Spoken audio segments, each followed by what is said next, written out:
他只是骂了一句李世民不是正统皇帝，谁料直接喷到了唐朝第一纨绔身上。更让他无法接受的是，李世民竟要将高阳公主许他为妻。我靠，我可不想成为千古绿帽王，这婚今天必须要退。可令陈演没想到的是，他还没走出伯府大门，高阳公主竟先一步踹了进来。你一个只知道混迹风月场所的纨绔子弟，不配娶我？我还不想娶你呢，刁蛮任性的小作精，谁娶了你，谁到8辈子血霉。气急败坏的高阳冲上前就是一巴掌，可陈演也不是吃素的主，反手就是一巴掌。你不是能吗？再叫唤啊！陈演，你今天有种打死我，不然你死定了！就在陈演打得正爽时，唐朝第一武夫程咬金突然冲了进来，将陈演直接抓进了监狱。少爷，你还好吧？他们没打你吧？子安兄，我把青儿给你带过来了，你抓紧给你们陈家留个后吧，我去外面给你们把风。不是，楚墨兄，你怕不是在跟我开玩笑吧？什么玩意儿，就给陈家留个后啊？我还活得好好的呢，原身的身份可不一般，一家子全部跟着李世民打天下牺牲，父亲更是为了保护长孙皇后和李承乾去世，就这种功劳，只要我不谋反，李世民怎么样都不至于砍我头啊！现在怎么看程楚墨的意思？我要小命不保了呢？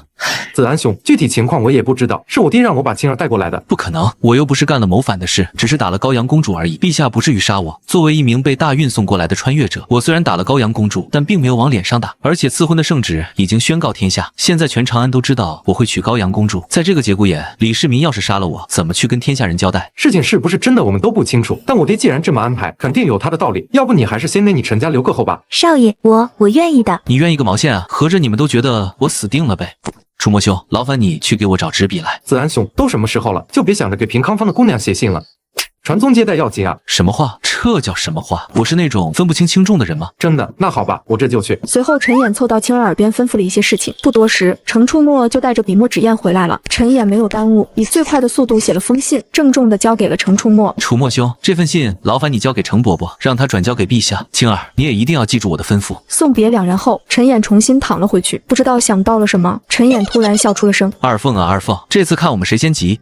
观音婢，朕今日让知节吩咐程楚墨，让他带陈岩的婢女去了大理寺狱，给陈家留个后。你说他现在是作何表情？陛下，陈岩还只是个孩子，你也不怕把他吓坏了？哼，就是要吓他，谁让他狗胆包天，居然敢打朕的高阳公主呢？还没成婚就敢打高阳，倘若成了婚，他岂不是连朕都敢打？陛下，可那是高阳先踹的伯府大门，也是高阳先骂的他，甚至还是高阳先动的手，你总不能让他站着给高阳打不还手吧？天下没有这样的道理。朕又何尝不知道是高阳有错在先，可朕就是气呀！高阳长这么大，朕都没打过他呢。恰在此时，李世民的贴身太监吴蛇走了进来。陛下，肃国公送了一封信过来，听说是魏南伯在监狱内写的。观音婢，看来这小子知道害怕，已经写信跟朕求饶了。陛下觉得这是一封求饶信？难道不是吗？朕都已经这样吓唬他了，他除了认错求饶还能怎么办？我不觉得是求饶。既然如此，我们不妨看看这小子到底写的什么。汉家精致满阴山，不遣胡儿匹马还，愿得此身长报国，何须升入玉门关？罪臣陈演，气血顿首。这小子居然拿他父亲功劳说是比其娘也。陛下，陈演是用他父亲的名义呈上来的，他这是在提醒你，他们陈家上一代全都为国捐了躯，只剩他一个独苗了。陛下打算怎么办？还能怎么办？再关他一天，明天就给他放出来吧。与高阳定下的婚期就在下个月，朕总不能真的砍了他。就这样吧。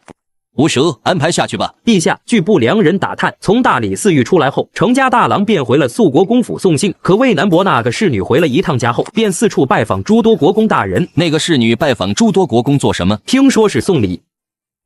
肃国公还给了奴才一份，说是一定要带给陛下。这是何物？肃国公没说，但奴才尝了一下，好像是盐。真是盐，竟然一点苦味都没有，还如此雪白。侍女给大臣们送的就是这样的细盐。回陛下，应该都是送的细盐。那小子居然把这样的细盐白白送了出去，他难道真觉得朕要杀他的话，那些人能拦得住吗？这还不如直接送给朕呢。陛下，那个侍女每次送完礼出门的时候都会说，这种东西他家少爷要多少有多少，以后若是家里缺少，尽管去魏南伯府取，要多少有多少。陛下，那个侍女确实是这样说的。陈演叫那个侍女给各位国公送礼，不是希望他们来跟朕求情，而是要告诉朕他能做戏言，而且是要多少有多少。好一个陈家独苗，好一个魏南伯！吴蛇，传朕旨意，即刻召魏南伯进宫。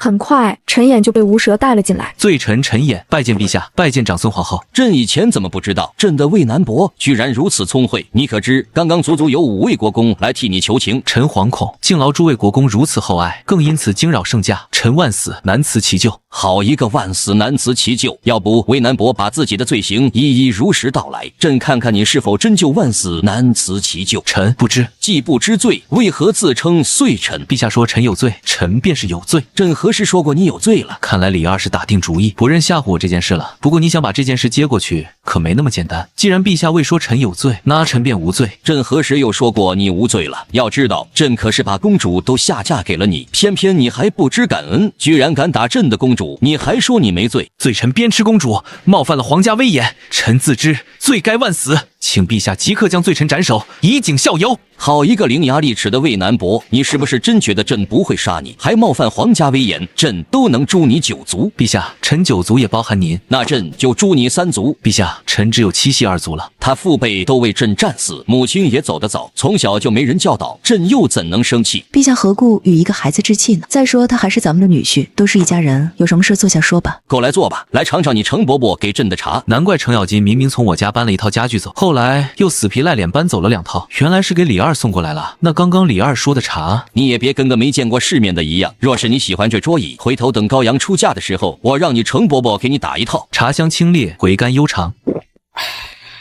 确实是难得的好茶。你若喜欢这茶，只要跟朕乖乖认个错，朕不但把你从大理寺狱放出来，还分给你3两茶叶，如何？陛下可知这茶叶程伯伯是从何处得来的？你管程咬金是哪里得来的这茶叶，给你喝不就行了吗？臣倒是知道这茶叶是从哪里得来的。哦，你说说看，这茶叶是从哪里找来的？这茶叶是程伯伯从臣家中抢走的。陛下若是喜欢，臣回头给您送30斤，以后就不用省着喝了。那朕是不是还要谢谢你？不用，还有这桌椅也是程伯伯从臣家中搬走的。混账小子，这是存心想要气死我吗？臣看陛下好像也挺喜欢这套桌椅的，等高阳出嫁的时候，臣送您100套，免得您说臣没见过世面。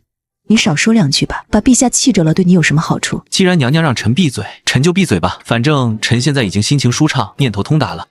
朕听你那小侍女说，这种戏言你要多少有多少，只要有足够的人手，这种盐要多少有多少。得到陈岩肯定的答案，李世民和长孙皇后神色开始变得严肃起来。盐对于一个国家来说，其重要性不言而喻。目前大唐好的制盐之法都被世家垄断，李世民对此可谓恨得牙痒痒，可偏偏又拿世家毫无办法。子安啊，朕没亏待过你吧？看看能不能争取把婚事退了，哪怕退不了，给我换一个公主也行啊。陛下确实没有亏待过我，这制盐之法我本就是打算交给陛下的，但是子安放心说，朕统统满足你。陛下，我觉得我跟高阳公主八字有点犯冲，要不你把这桩婚事给我退了吧？不可能，朕已经找太史令给你们算过八字了。太史令告诉朕，你跟高阳是天作之合，又怎会八字不合呢？陛下，您说这话，您自己信吗？两人一见面就掐了起来，好像确实有点不太合适。子安啊，朕都已经下旨了，长安城内人尽皆知。朕知道你是个聪明人，不要让朕为难，好不好？子安，本宫知道高阳有错在先，回头我就好好教训他，不会让他那么骄纵，你看如何？既然这样，那就请陛下赏我一块免死金牌吧。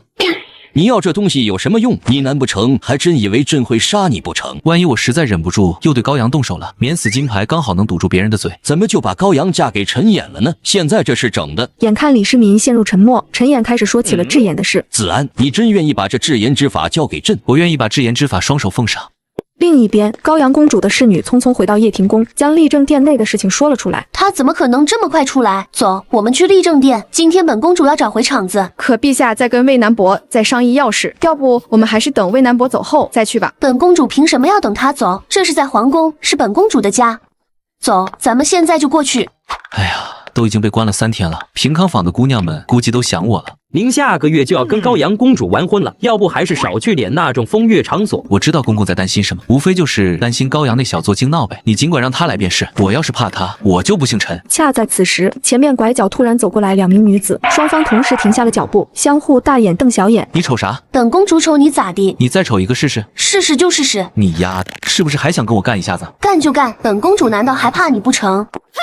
男人向李世民奉献出了制盐之法，却不要钱财也不要权力，只要了一块免死金牌。可刚出皇宫就被仇家高阳公主堵住了去路。你瞅啥？你丫的是不是还想跟我干一下子？干就干，本公主难道还怕你不成？伯爷那是您未娶过门的妻子，是要相伴一生的人啊！我呸！你瞅她那饱经风霜的脸，美的不突出，丑的倒是挺踏马别致。年纪轻轻的就知道用脸来吓唬人。我要是跟她过一辈子，以后半夜还敢睁眼吗？你居然还敢骂我！你长得好看，人模狗样的跟小白脸似的。你瞅瞅你，全身上下屁股不是屁股，腰不是腰的，不看脑袋方向，我都分不清你正反面。本公主没腰吗？本公主没屁股吗？本公主听起来都能夹死你。就你这样还想夹死我？你怕不是想笑死我吧？你连自己的男人都留不住，你还有什么可嚣张的？本公主今天挠死你！公主千万不要动手啊！你没看到她骂的有多难听吗？本公主今天要是不挠她，本公主就不姓李，滚开！高阳公主越想越气，朝着陈琰扑去，所有人都懵了。我操！快放开我！无蛇，你居然敢害我！本公主挠死你，咬死你！我去你大爷的！挠我是吧？看我不打死你！陈琰居然敢这么对我，我父皇一定会杀了你的！看到没有？这是刚刚陛下赏赐给我的免死金牌，就是为了让我教训你的。不可能，父皇和母后怎么会向着你？还不信是吧？今天我就好好给你一个教训，免得你分不清大小王。本公主跟你拼了！拼？你拿毛线跟我拼啊？还哭不哭？还拼不拼了？不要打了，你们不要再打了啦！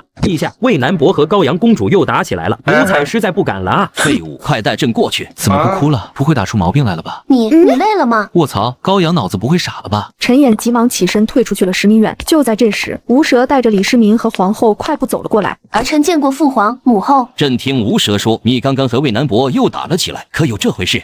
没有，儿臣与魏南伯相谈甚欢。不是，姐们儿，咱俩相谈甚欢，这他妈对吗？完了，这口黑锅背定了。陛下，老奴假传消息，老奴罪该万死啊！你刚刚跟高阳又打起来了。陛下说笑了，高阳乃是臣的未婚妻，臣怎么能跟他打起来呢？臣爱护他还来不及呢。你们就是这样相谈甚欢，就是这样爱护的。陛下，春天到了，蚊虫滋生，臣这是被蚊虫叮咬，自己挠的，跟高阳公主没什么关系。你是不是觉得朕很好糊弄？打哪里了？用什么打的？朕是问你打了哪里，又是用什么打的？不是要问你的罪，臣就是用这个打的。朕刚把免死金牌给你发下去，你反手就用它来打朕的女儿。朕倘若给你一把尚方宝剑，你岂不是连朕都要看？陛下误会了，臣只是在跟未婚妻玩闹而已。你打她的时候，怎么不说她是你未过门的妻子？陛下，可不是我先动的手，她是您的女儿，我还是您的女婿呢，可不能区别对待啊。父皇，确实是儿臣动手在先，您就不要责怪魏南伯了。我这是怎么了？怎么还一次两次为这个浪荡子辩解起来了呢？不会吧？难道高阳被我打出了啥小癖好？就在此时，一名眼含泪珠的侍女跑过来。公主殿下突然病危昏迷，请陛下和娘娘快去看看吧。混账，你还跪着作甚？快去传太医啊！是，奴才这就去传太医。王太医，朕命令你一定要救治好小慈子，如若不然，朕拿你是问。臣一定尽力。鼻息急促，脉搏微弱，浑身高热不止的同时，还伴有虚汗，这次难了。可就在王太医从药箱中取出银针准备施针时，却遭到了陈琰的制止。哎，那老头，你往哪扎呢？回这位公子，老朽是先给晋阳公主施针。我又不瞎，当然知道你是想施针。问题是，你往她水沟穴扎什么？晋阳公主既然昏迷不醒，我施针水沟穴唤醒她，才能配合药物治疗。这样做有什么问题吗？还有什么问题？我看你就是怕死，只想着寻求安稳的治疗手段。陈琰从太医手中抢过银针，第一针便下在了小四子手背，随后动作不止，连续3针下去。公子是想先让小殿下退烧？老头有点眼力见嘛。单论这一手针法，太医署恐怕就找不出几人能与之并肩。陛下，我还需要一些消食，1盆清水，2张手帕。吴蛇立刻去准备。不多时，吴蛇和一个小太监就带着东西回来了。陈琰取出消食，洒进了清水之中，不一会，整盆水就化作了寒冰。公子，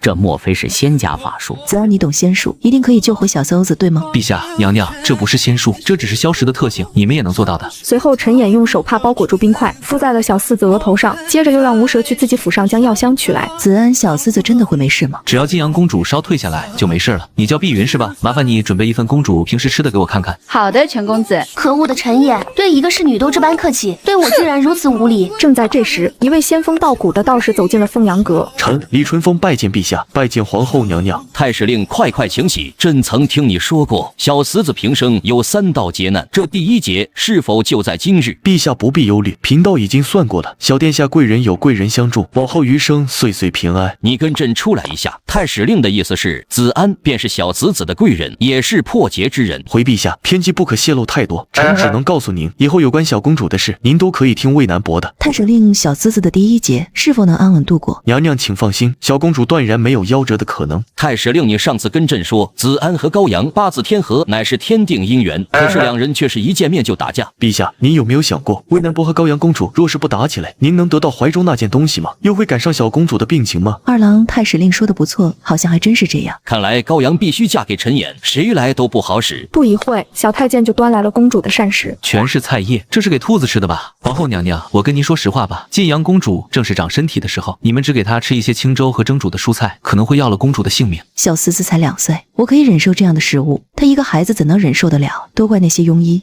二郎杀了这群庸医，杀了他们。来人，诛了负责此事太医的九族。奴才这就去。王太医，你怎么没被带走啊？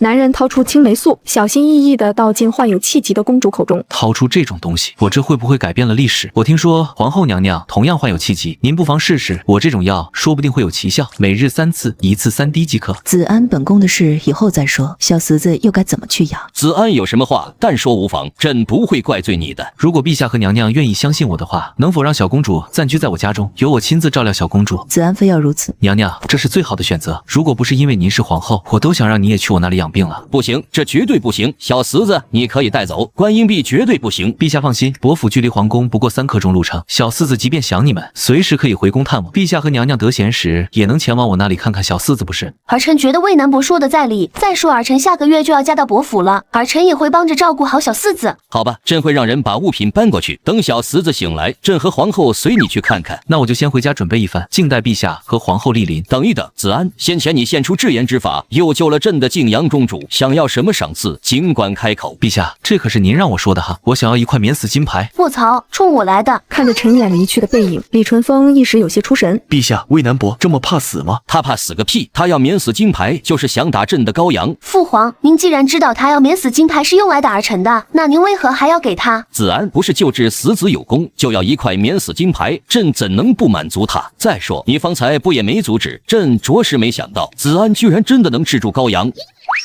果然还是一物降一物啊！离开皇宫的陈琰并没有直接回家，而是转头来到了肃国公府。程伯伯是在等小侄吗？没想到你今天就出来了哈！都怪程伯伯没有提早收到消息去接，居然让贤侄自己走着回来。程伯伯对不住你啊！程伯伯到底是哪里对不起小侄？真的是像程伯伯说的那样，因为没有去接小侄吗？贤侄应该不会怪程伯伯吧？今天我去见陛下，陛下说有一贼人献计，让楚墨兄带着青儿去狱中寻我，说是让小侄留后，以此来吓唬小侄。程伯伯可知这贼人是谁？侄儿第一时间未拜见伯母，还望伯母莫要见怪。子安都是自家人，不必这么客气。你继续跟你程伯伯打听那贼人便是，不用管我。那侄儿便恭敬不如从命了。臭小子敢阴阳俺，今天俺非要打死你不可！还想打我？吃屁去吧你！你最好千万别让俺追上，否则俺必把你屁股打成8瓣！我扒你个头！有你这么当长辈的吗？难怪尉迟伯伯叫你程老黑，你心是真黑啊！臭小子，程老黑是你叫的吗？俺今天非揍你不可！不叫你程老黑，叫你啥？程老白，你也不白啊！陈小子，俺可是你伯伯。伯伯叫谁呢？伯伯叫你呢。听到了，我的好大侄儿。好你个陈琰，居然连俺的便宜都敢占，你可真是笑死俺了！你怎么不说你跟人合伙吓唬我呢？你也没个当伯伯的样啊！不管怎么说，俺都是你长辈，你先生就是这么教你尊重长辈的吗？我先生说了，曾子曰：“吾日三省吾身。”哦，没错，吾很好，吾该得。只要今天你能追上我，让你揍又能咋地？在经历一阵鸡飞狗跳之后，二人隔着凉亭，气喘吁吁地对望着。贤侄那出主意的可不是俺，俺也是没办法。先不说我信不信你的话，就算出主意的不是你，黑锅还不是一样要背在你身上？反正你懂就行了，俺懒得跟你扯犊子，你就说你今天来干什么吧。我听说程伯伯今日家中有一牛，因为思念成疾去世了，小侄想看看是什么牛，顺便给他立个牌坊。那有什么牛？早埋了。今日小侄在陛下那里见到了家中的桌椅和茶，您说这奇不奇怪？小侄家中的东西何时传到宫里了？哎呀，这以后啊，家里的东西可得藏好了，不能让人抢得去，要不然还不知道会传到哪里呢。只有一半，多了没有？一半也行，那就麻烦程伯伯现在派人送到小侄府上吧。再见了，程伯伯，小侄下次再来看您啊。滚，麻溜给俺滚！不多时，几辆马车停在了魏南伯府门外，李世民一行人下了车，而陈琰也早已换装等候多时。倒是有朕年轻时3分风采，配得上朕的羔羊。陛下，您不提羔羊，我们还能愉快的聊天。这是太子李承乾，还有长乐公主，朕记得你应该见过承乾。臣确实见过，不但见过，还经常一起喝花酒，看平康坊的姑娘呢。诸位请进吧，膳食都已经准备好了。就在这时，从第3辆马车上下来的羔羊见陈琰居然无视自己，顿时气得跳脚。陈琰，你什么意思？等宫这么大的人，你看不到吗？那么大扇门，你没看到吗？咋地？非要我请？上次我没请你，你不还是踹门进去了？死陈琰不待见本公主，本公主偏要进去气死他。李世民一家刚进来，就被一张圆桌上的东西给吸引住了目光。桌上火锅炉咕咕冒着热气，周围则是一盘盘各种各样的新鲜食材。在一顿酒足饭饱过后，子安兄，你有这种好酒，以前居然不拿出来，是不是没把我当兄弟？这酒太容易喝醉了，咱们要是喝醉，那不是耽误看姑娘吗？好你个陈衍，居然带坏朕的太子！子安兄说得在理，喝多了确实耽误事儿哈。那可不，程前兄，我跟你说，平康坊新来了批姑娘，那模样俏得很。子安兄莫要骗我，一定要带我去看看。我说你好歹是一个太子，听说太子妃还美若天仙，你怎么还老是偷偷跑出来跟我去平康坊看姑娘啊？子安兄莫要嘲笑我了，我这太子当的呀，还不如一个闲散王爷呢。这怎么可能呢？我知道我是太子，是储君，可我明明已经那么努力了，阿耶还总是对我不满意，偏偏阿耶还对清阙极尽宠爱，不少大臣都在怀疑阿耶是不是想换太子。你说我这太子当的还有什么意思？程前心中居然藏着这么多委屈和压力，也难怪程前会跟着陈衍他们出去厮混。程前兄不用担心，我会帮你的。你不是不愿意入朝为官吗？说是看不惯那些尸位素餐的臭虫吗？谁说一定要入朝为官才能帮你了？我可以带你赚钱呀。带我赚钱？我这火锅怎么样？我这酒怎么样？我这辈子都没喝过这么好的酒，跟他比起来，什么烧刀子那都是马尿。那你说我这火锅和酒能不能赚钱？子安兄，你的好意我心领了，只是这火锅秘方和酿酒之术都是你的心血，你也不缺开酒楼的钱，我怎么好意思插上一手呢？咱们是兄弟，你要是有钱了，什么安置灾民花钱赈不就完了？那些官员给我拿钱狠狠砸，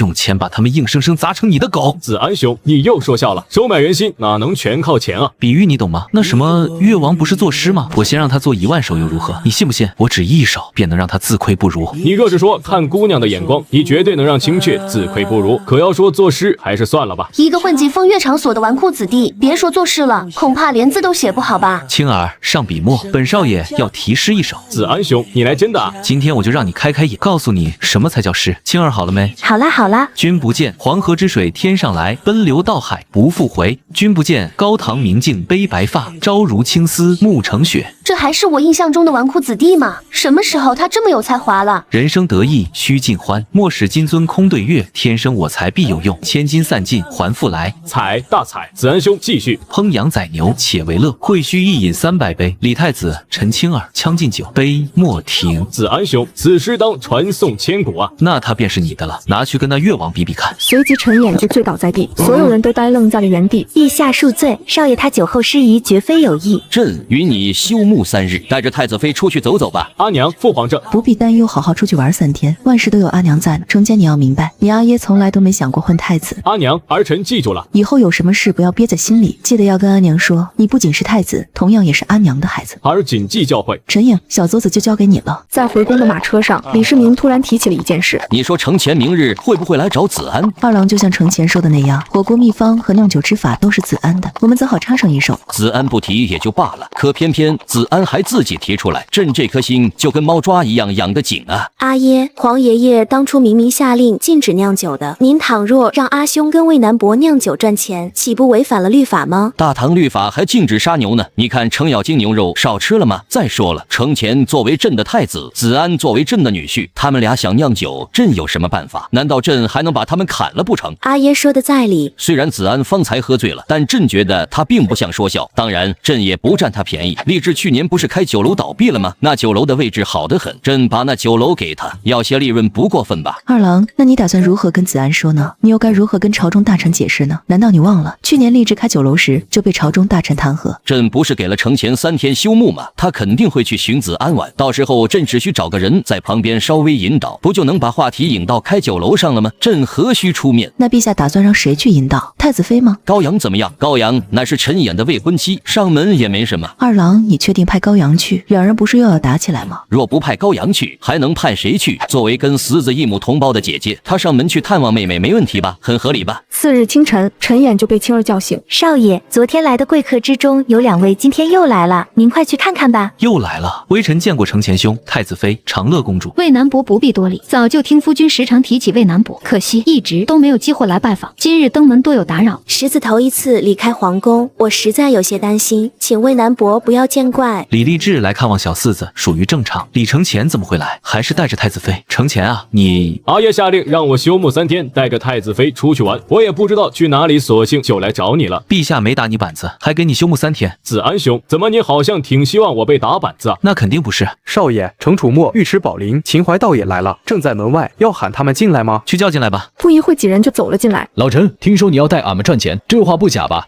话确实不假。来人看茶。老陈还喝个屁的茶？赚钱要紧，你就说要投多少，我马上回家找我那不懂事的爹拿钱。我是这样想的，大家共同出钱，盘一个位置好点的酒楼，然后后咱们就先做火锅和酒水生意，后续再开分店，慢慢推出其他的东西。这些事我们不懂，你说该怎么干，我们就怎么干。老陈，你放话就行了，俺们都听你的。陈兄，事情你安排就好。既然这样的话，咱们就先凑。那个，我能不能也投一点？你投多少？朱雀大街东市中心一座酒楼，再加1000贯。公主大气，李励志今天来，恐怕不是来看小四子的，估计他从开始就打着先合伙的主意，居然准备的那么齐全。在一阵商议过后，陈演确定下了各自的分成。既然如此，那我就不多打扰了。公主殿下就这么急着走吗？不是说要来看小四子吗？可从头到尾，我还没见你跟小四子说过一句话呢。阿姐，坏坏的，都不和季季说话了。真是个秀色可餐的美人啊，秀色眼睛骨，荷花羞玉颜呐。程前兄，你刚刚可都看到了啊，我可没把她怎么样，她自己跑的。你确实没把她怎么样，但你那10句一出，哪个女子不脸红啊？几天后，酒楼就在大张旗鼓的开业了。而陈演在安排好一切后，刚回到家，高阳就一脚踹进了门。陈演呢？让他给本公主滚出来！公主殿下，魏南伯说不定出门了，要不我们回去吧？今天本公主必须问问他到底什么意思。明明本公主才是他未婚妻，他居然给长乐写诗，他想气死本公主吗？原来就在早上，高阳去找李励志玩，却发现对方捧着一张纸出神。励志发现他后异常慌张，是哪里来的？哎呀，你别问了，出去出去！这2天励志总往魏南伯府跑，其中肯定有古怪，这事是不是陈演做的？看着励志心虚的样子，高阳顿时气炸了，当即出宫来到了魏南伯府。陈演，本公主知道你在家，快滚出来！公主，我们真的快走吧，要不然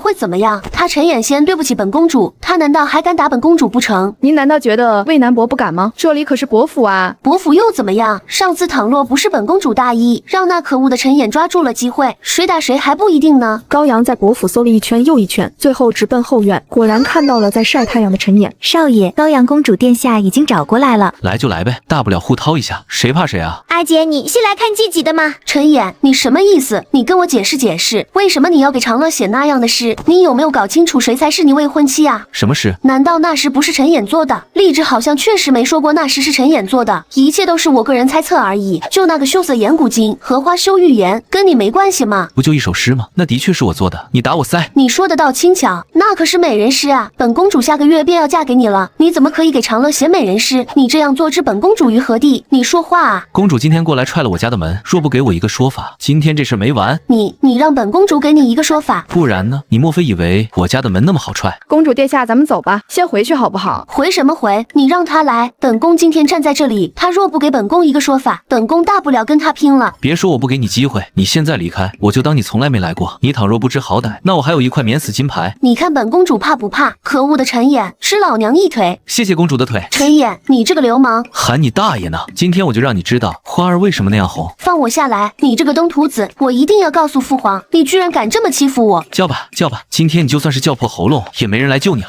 陈演扛着高阳一路回到了自己房间，反手将门锁了起来，然后将高阳公主按到了桌子上。陈演，你想干嘛？我想干嘛？你难道不知道吗？陈演，你居然还敢这么对本宫？你当真不怕我父皇杀了你吗？俺好怕怕哟！你刚刚不挺牛吗？还踹不踹我家的门？还要不要说法了？下次还敢不敢这么横？本宫不光踹，等本宫嫁进来还拆你家的门。陈演有种你就打死本宫，不然的话，本宫定要去父皇那里告你的状。落到我手里，你还敢那么嚣张？你等着吧，总有一天，本公主会要你好看。须知30年河东，30年，30年以后怎么样？莫欺少女穷，莫欺少妇穷，莫欺老妪穷。我不管以后会怎么样，我只知道你今天落在了我手里。少爷，您快开门啊！公主你怎么样啊？陈演，你除了会欺负我一个弱女子，你还有什么本事？我不欺负你，难道等你来欺负我吗？我怎么欺负你了？你给长乐写美人诗，我只想要个说法，你为什么这么对我？那还不是你骄纵蛮横？你若当真讨厌我，何不让我父皇退了这桩婚事？你以为我不想退啊？我当初把制言之法都拿给你父皇，你父皇都没答应退婚，这桩婚事算是定死了。那你就别让我难看，记住你是我的驸马。高阳也是1等1的美女，既然逃不掉，我为何不直接拿下呢？宝儿，我刚刚下手有点重，我给你揉揉好不好？你发什么疯？我们的婚事已经定死了，成为了不可改变的事实，对不对？对不对？那你给励志写美人诗怎么解释？你知不知道励志捧着你写的诗在屋子里发呆，连我进去他都没发现。李励志有毛病吧？不就夸他一句吗？看也就罢了，怎么能让高阳进屋都没发现呢？女人真麻烦。我那天真的只是有感而发，没有任何其他意思。当时还有太子和太子妃都在场呢，我跟长乐公主真没什么。你确定没有骗我？肯定不能骗你。那你还不放开我？忘了，不好意思哈。你干嘛那么用力呀？那我有力气肯定要使你身上啊。长乐不过跟你萍水相逢，你都能给他写一句美人诗，我作为你的未婚妻，待遇总不能比他差吧？那我也给你写一句：众里嫣然通一故，人间颜色如尘土。原来在他眼中，我竟是这般吗？这真是写给我的吗？你不要，我也可以给别人。果然狗改不了吃屎，你难道不能多说几句好听的话吗？说的再好听有什么用？你知道的，我这个人不会说好话，我只会对你好。你怎能这般轻浮？原来只要不惹他生气，他人其实很好。我不管你以前怎么样，反正你以后绝不能去那种风月之地，不然我跟你急，听到没有？既然你都开这个口了，那我断然不会拒绝。你放心吧，我以后肯定不会去风月之地，才怪呢。先答应下来，等他离开，该飞依旧飞。还有，你以后也不能给别人写诗，只能给我写。还有吗？当然有，你以后要对我好，不能打，算了，不能骂我，更不能欺负我。还有，你以后在下人面前要顾及我的面子，在外面得照顾我的感受。他妈的狗女人，还得寸进尺上了？难不成真把我当死舔狗了？我是不是太给你脸了？你他喵还得寸进尺上了？真以为我好脾气吗？错没错？我错哪了啊？我是在问你，不是让你问我。错了。知道错了，那你应该说什么？对不起。见状，陈琰扶起了高阳，可高阳却是腿脚一软，瘫在了陈琰怀里。卡死机了吗？那就只能委屈我帮你开一下机了。你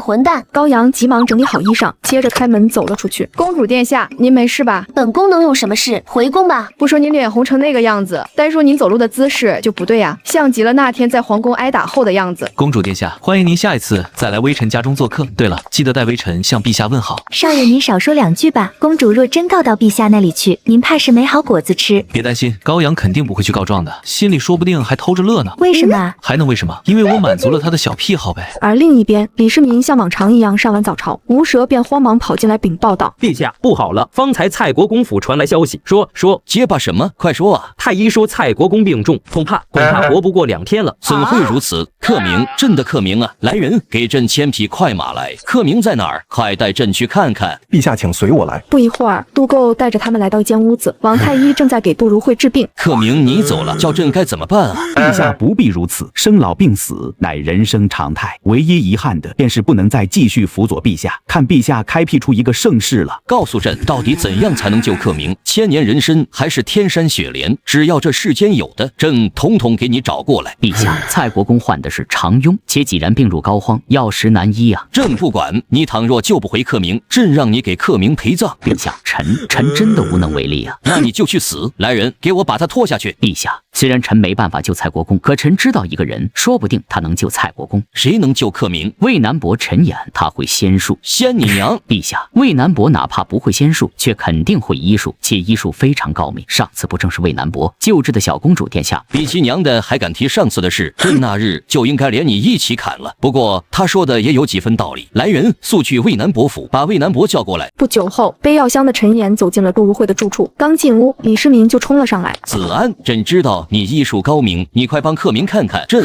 不想让他死。历史上因大臣去世，李世民就哭过好多次，后来还被大家调侃是一个爱哭包。还没等陈琰反应过来，他就被李世民拉到了杜如晦床前。你就是渭南伯陈琰吧？这次要麻烦你了。陈琰在杜如晦肚子上轻轻按了下，剧烈的疼痛，对方脸色又苍白了几分。果然如王太医诊断般，确实是肠痈，也就是阑尾炎。在现代，这都不叫病，可现在的条件，动手术基本等于死。子安可以救吗？微臣的救治之法很特殊，有30%把握可以救治蔡国公。子安，30%把握实在太低了。陛下，放任病情恶化的话，蔡国公估计挺不过2天，到那时蔡国公十死无生。请渭南伯出手救治家父，不管家父最后情况如何，我杜家上下都对渭南伯感激不尽。蔡国公，我的救治方法极其痛苦，你若承受不住，真的有可能身死当场。渭南伯，麻烦你尽管出手，杜某绝不是那软弱之人。既如此，我就去准备一下。不一会，陈琰就拿着东西回来了，接着安排人将杜如晦绑在了桌子上。接下来不管我干什么，你们都不许阻止我，不能打扰我。子安，你放心治便是，朕绝不打扰你。下一秒，陈琰就掏出了手术刀，毫不犹豫地划下。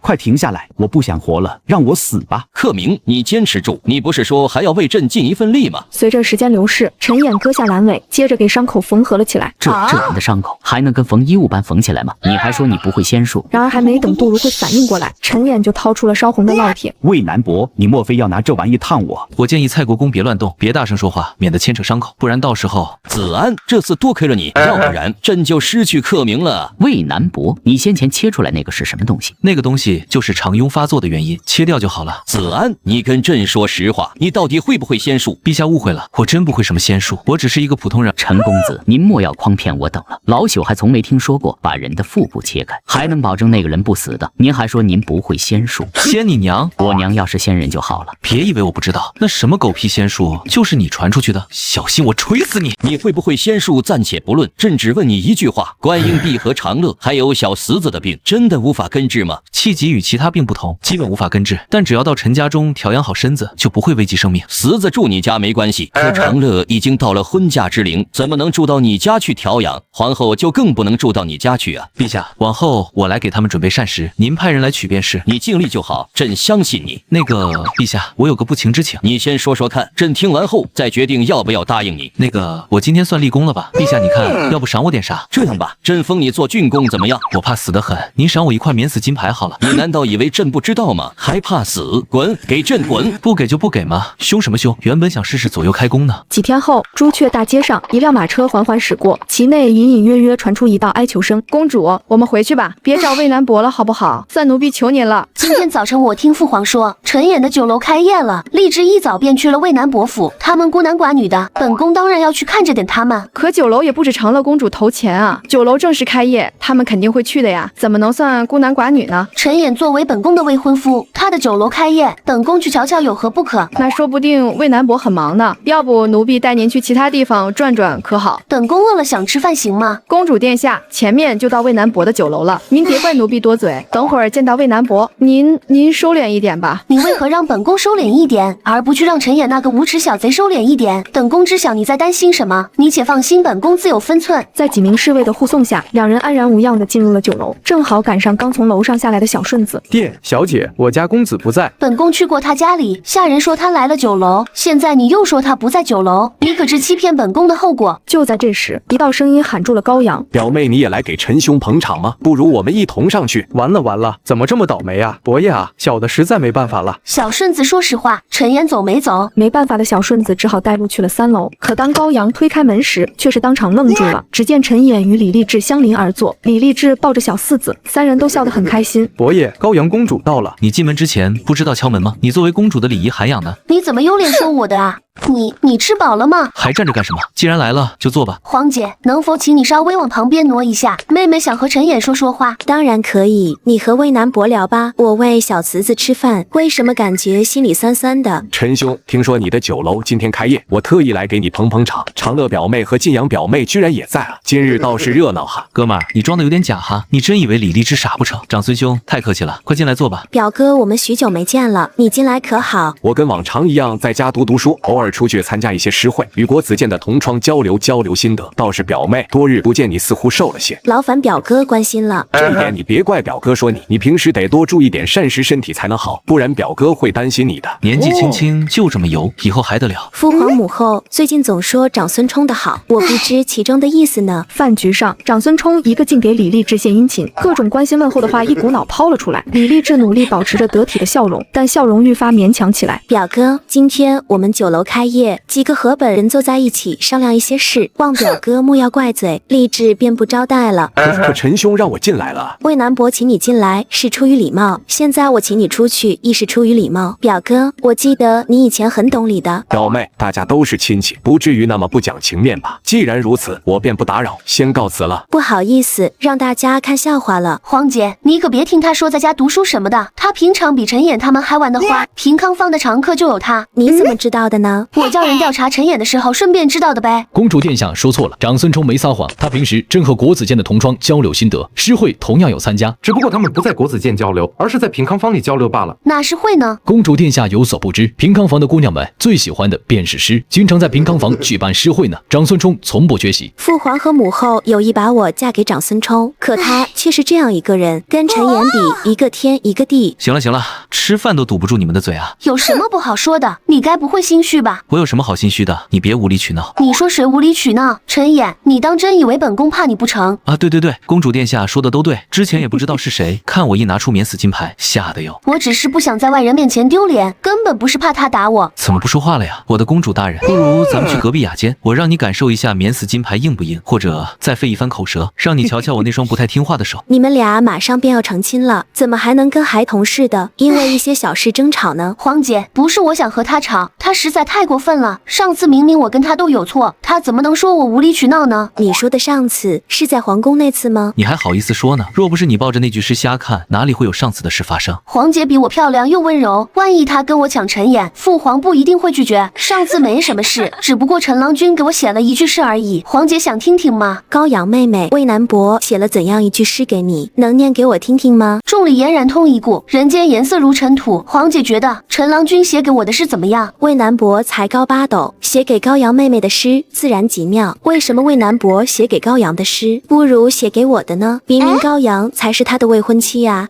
他为何这样呢？难不成魏南伯喜欢的是我？饭局结束后，陈琰就带着小四子回了家，可却发现家里正有一个老道士看着他。说吧，你找我什么事？魏南伯可知，原本蔡国公应在明日病逝，而现在他的命数变了。那你说说看，他的命数变成了什么？纵有劫星临太岁，天德化煞转福元，那不是好事吗？蔡国公作为一名好官，这样的命数，我觉得很适合他。但命数乃天定，绝非可以轻易改变。而现在蔡国公的命数却变了。魏南伯，你说这是因为什么？因为王太医医术高超。王太医不过是靠着同行祭天，才当上太医令的废物，医术高超他娘。魏南伯莫要说笑了，王太医的医术大家心知肚明，他绝没有那个本事救治蔡国公，更别说改变命数了。贫道乃太史令李淳风，请魏南伯认真点。那你怎么不早说？不然我何至于沦落至此啊？魏南伯何出此言？你早说的话，我不就能请你给我算算，怎么才能跟高阳公主退婚了吗？现在倒好，我已经上了3垒，说啥都晚了。魏南伯可真会说笑哈。对了，就是你和陛下说，我跟高阳公主八字天合，乃天定姻缘的。魏南伯，时候不早了，我就先回去了。可就在陈琰刚准备回屋睡觉时，大门却突然被踹飞了出去。只见吴蛇冲进来，满脸的焦急。吴蛇公公，你这是？魏南伯，皇后娘娘突然昏倒，您赶紧带上药箱跟某进宫吧。陛下，魏南伯带到了。子安，你快替朕的观音婢看看，看看他到底怎么了。恭喜陛下，贺喜娘娘，娘娘脉象如盘走珠，6脉调和而华丽，当是蓝梦芷祥之喜。子安，既然观音婢有身神，那为何会突然晕倒呢？以前观音婢有身的时候，可从来没有出现过这种情况。娘娘肚中有了胎儿，所需营养颇多，但娘娘身体太弱，只要调养好身子就行了。观音婢，你听到了吧？放心吧，陛下，臣妾今后会注意休息的。陛下，以娘娘现在的情况，诞下腹中的皇子或公主后，千万不能继续生了，不然的话，都怪朕，都怪朕啊！陛下，既然皇后娘娘无事，那臣先回去了。魏南伯，请留步。公主殿下，有事吗？其实没什么事，有些问题想让魏南伯解答罢了。公主殿下，有什么问题尽管问吧，臣定当知无不言。我想问问魏南伯，你对和高阳的婚事怎么看？我能怎么看？坐着看呗，以后说不定躺着看。魏南伯，我很认真在问你呢，没跟你开玩笑。我以前对高阳很抗拒，可高阳其实还挺不错的，只要能满足他的小癖好，也没什么不好的。那你喜欢高阳吗？我和高阳见面不超过5次，其中有3次还是在打架。我若说喜欢与他，恐怕都没人相信。那你认为高阳喜欢你吗？这我还真不知道，但高阳肯定喜欢我打他。我认为不会，喜欢一个人是一种很特别的感觉。可高阳好像挺在意你的，看到我跟你坐在一起，他还让我移开呢，这难道不是喜欢吗？如果换作你是高阳，你不喜欢你的未婚夫，却看到他和其他女子谈笑风生，特别是这个女子长得极美，那到底什么才算喜欢呢？喜欢一个人呢，你总会在一个人的时候想起他，觉得他身上的一切都那么的美好，吸引着你靠近，又让你不敢靠近。他说的是我吗？所以说我喜欢他。公主殿下怎么会对这些感兴趣？莫非公主殿下有喜欢的人了？不会吧？难道他已经发现了？魏南伯说笑了，我从小便在深宫之中长大，见得最多的便是太监，其次就是魏南伯了，总不能说我喜欢上你了吧？这话可不能乱说。有一个混迹风月场所的纨绔子弟，公主殿下眼睛又不瞎，怎么会看上我呢？我父皇和母后让我和长孙表哥多接触接触。陛下和娘娘想撮合你和长孙冲啊？难道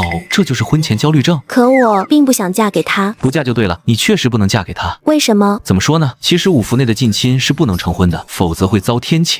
遭天谴？你要不相信，大可以去调查一番，那些近亲结婚的基本上没有好下场。我可以不用嫁给长孙表哥了。魏南伯，我能不能再请问你一个问题？公主殿下，尽快问吧，我急着回家吃牛肉呢。我有一个朋友，他喜欢上一位男子，可那位男子有喜欢的人了，他该怎么办？感情可以慢慢培养的嘛，与其嫁给一个自己不喜欢的人度过余生，不如争取一次，让自己的人生不留遗憾。感谢魏南伯指点，那我就送到这了。卧槽，他不会喜欢的是我吧？李世民若知道我不但暴打高阳，同时招惹了他另外一个乖女儿，他不得疯啊！公主殿下，其实我方才都是瞎说的，你就当听个乐子，千万别当真啊！我觉得魏南伯说的很有道理，我会把你的话转告我那位朋友，相信以后他会很幸福的。请问你那位朋友喜欢的男子该不会姓陈吧？魏南伯不必试探，我可可以明确告诉你，那人绝对不是你。好，那你说大唐人不骗大唐人？大唐人不骗大唐人。曾经教我医术的老先生告诉我，千万别撒谎，不然的话会生痔疮的呢。请魏南伯放心，我从小受到母后严厉教导，绝不撒谎。李励志望着他离开的背影，陷入了沉思。你以为吓唬就能让我露出马脚吗？我可是在后宫长大的呀。第二天，李励志就找到了皇帝，将近亲结婚的坏处说了出来，又暗示了自己喜欢陈演。儿臣遇见魏南伯那种天纵之才，哪里看得上他人呀？看上谁不好，怎么就看上了陈演呢？就在这时，一直偷听的高阳走了进来。父皇，皇姐还未出阁，过多与陈郎接触，恐会传出一些闲言碎语，不如让儿臣去接管酒楼生意吧。本以为皇姐从小知书达理，应当做不出和我抢夫君的事，不曾想李励志好像要玩真的，我不能坐以待毙。我听说高阳妹妹与魏南伯关系势如水火，昨天我询问魏南伯时，他曾说目前对高阳妹妹并无男女之情，需等成亲之后慢慢培养。作为你的皇姐，我自然要帮你避免掉这些。皇姐说的对，只是陈郎乃是我的未婚夫，皇姐未来的妹夫，妹妹是怕皇姐去接触，不太好啊。在一番针锋相对下，谁也无法占到便宜。我今天倒要看看这两姐妹能为陈演闹到何种地步。高阳妹妹严重了，正是因为魏南伯是你的未婚夫，我才要多费心啊。妹妹确实对陈郎有所误会，发生了些不愉快的事，不过现在我们已经聊开了。看着两人吵得不可开交，李世民头疼的让两人滚蛋。好他个陈演，朕嫁给他一个女儿还不够，居然还敢招惹朕另外一个女儿，去派人把他叫过来，朕要亲自打他板子。陛下，过2日便是臣妾的诞辰宴，你现在打他板子，万一打伤了，他到时候怎么办呢？那难道就这么算了？你没看到他们针锋相对的模样吗？陛下何必如此生气呢？无论怎么样，始终是他们自己的选择。这是你的态度，励志如此做法，你难道想默许？此前臣妾表明了偏袒高阳，不支持励志的想法，但他的态度依旧丝毫未变。臣妾继续阻碍他又有什么意义呢？另一边，担心被抢夫君的高阳第一时间赶到了魏南伯府。公主殿下，咱们要不回去吧？回去干什么？你们不用进去，本宫一个人进去就行了。高阳缓缓来到大门前，毫不犹豫就是一脚，未上锁的伯府大门顿时被踹开。我了个天菩萨，秀来！卧槽，高阳，你发什么神经？信不信我让你飞起来？面对陈演的威胁，高阳毫不在意，反而一脚踹开了陈演的房间门。来，本公主想试试你的免死金牌硬不硬。哦，对了，本公主更想试试你那双不怎么听话的手。不是，哥们儿，这特么对吗？多多少少有点着急了吧？这么迫不及待吗？本宫的陈郎君这是怕了，你该不会是不行吧？你刚刚说什么？说谁不行呢？怂刀，不行就不行吗？唧唧歪歪的，不行是吧？老子今天非要让你看看，老子到底行不行？陈演大步走进房间，反手把门给锁上，转头看过去，人又傻了。只见高阳十分自觉地趴在桌子上，俨然一副我几做好准备的样子。他喵的，到底要闹哪样嘛？你没看本公主已经准备好了吗？还不快点的！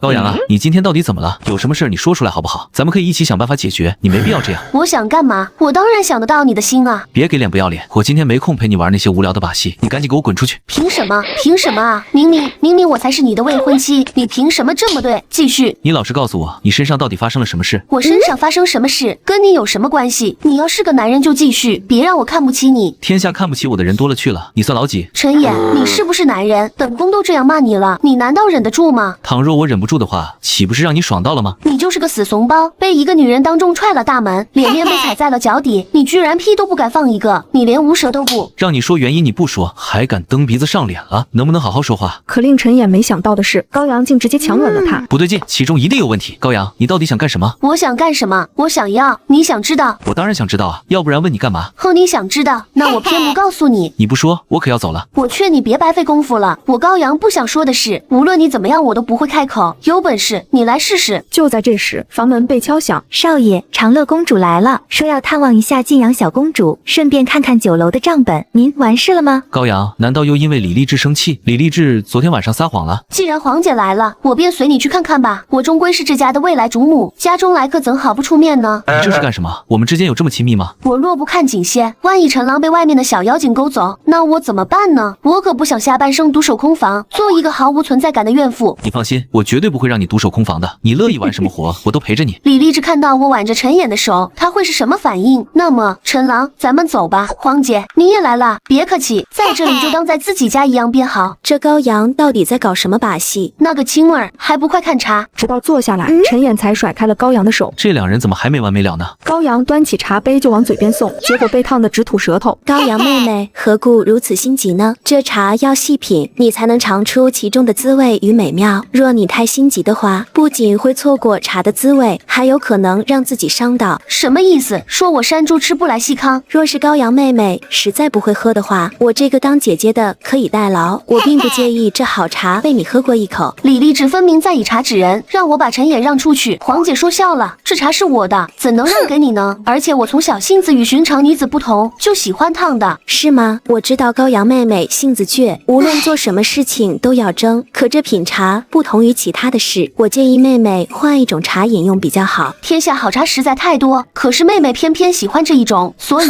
能否请黄姐就别和我抢了。高阳妹妹不必再说，世间有没有更好的茶，相信你我心里皆清楚。不如这茶你我一人一半，怎么样？不怎么样，茶已经到了我手中，我绝不会把它拱手让人，哪怕一半。那你守得住吗？等香味传了出去，怕是会吸引不少各异的蝴蝶靠近。高阳妹妹一个人去赶得过来吗？我啥时候变成香饽饽了？2个公主为了争夺我的茶，我自然会收好。倘若外面哪只蝴蝶感染着我的茶，来一个我便捏死一个，来一双我便捏死一双。高阳殿下真是好大的威风啊，倒是让陈某开了眼了。这不就有一只蝴蝶吗？你捏一个给我瞧瞧呗。我指的是外面的蝴蝶，李丽芝是我黄姐，不算外面的。这位小姐，我有一门绝活，专治痔疮，我觉得小姐迟早会用得上。完了，陈琰看出来了。青儿，叫张姨多备几个菜，2位客人恐要在咱家用膳了。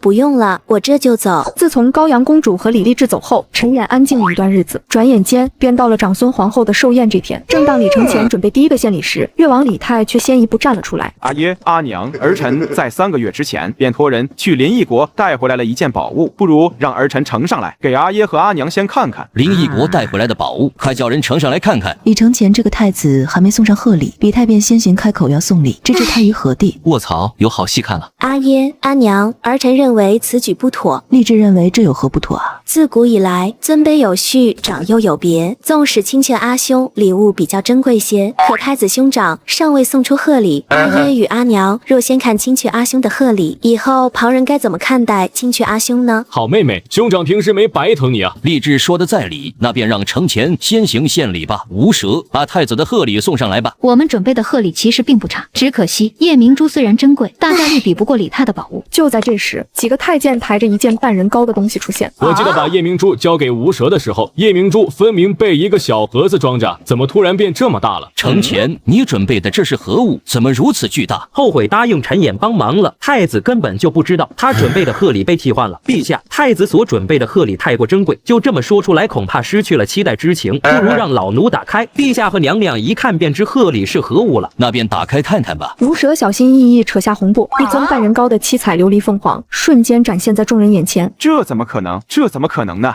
琉璃在大唐本就被奉为宝物，即便是顶级门阀，家中珍藏的琉璃也不过巴掌大小，而眼前这尊凤凰却是活灵活现。这样的琉璃凤凰绝对堪称世间最顶级的至宝。李世民反应过来后，当即牵起长孙皇后，快步走到琉璃凤凰面前。坤真载物，一反千秋。承乾，你有心了啊？我真的有心了吗？恰在此时，无舌凑到李承乾耳边，这是魏南伯为您准备的贺礼，老奴实在没找到机会说。子安兄，你这般待我，叫我如何是好啊？魏南伯，不知今天寿宴结束后，贫道就随公子去魏南伯府做一次客。太史令，我怎么感觉你好像不怀好意呢？贫道之所以想去魏南伯府，确实存在其他目的，不过请公子放心，贫道只想看看公子的房间而已，除此之外再无他意。原来是想看看我的房间啊，我还以看我房间。卧槽，我陈琰虽然不喜欢高阳公主，但我是个正常人，你要是有某些特殊的爱好，你可千万别找我啊。公子，贫道同样是正常人，没有那种癖好，贫道只是想去看看那件至宝而已，公子切莫误会。那你早说清楚嘛。当那些人全部献礼后，总算轮到陈琰了。多日不见，陛下和娘娘气色更好了哈。既然来了，那就快滚犊子吧，朕看见你就烦。好嘞，臣这就滚犊子，陛下莫要气坏了身子。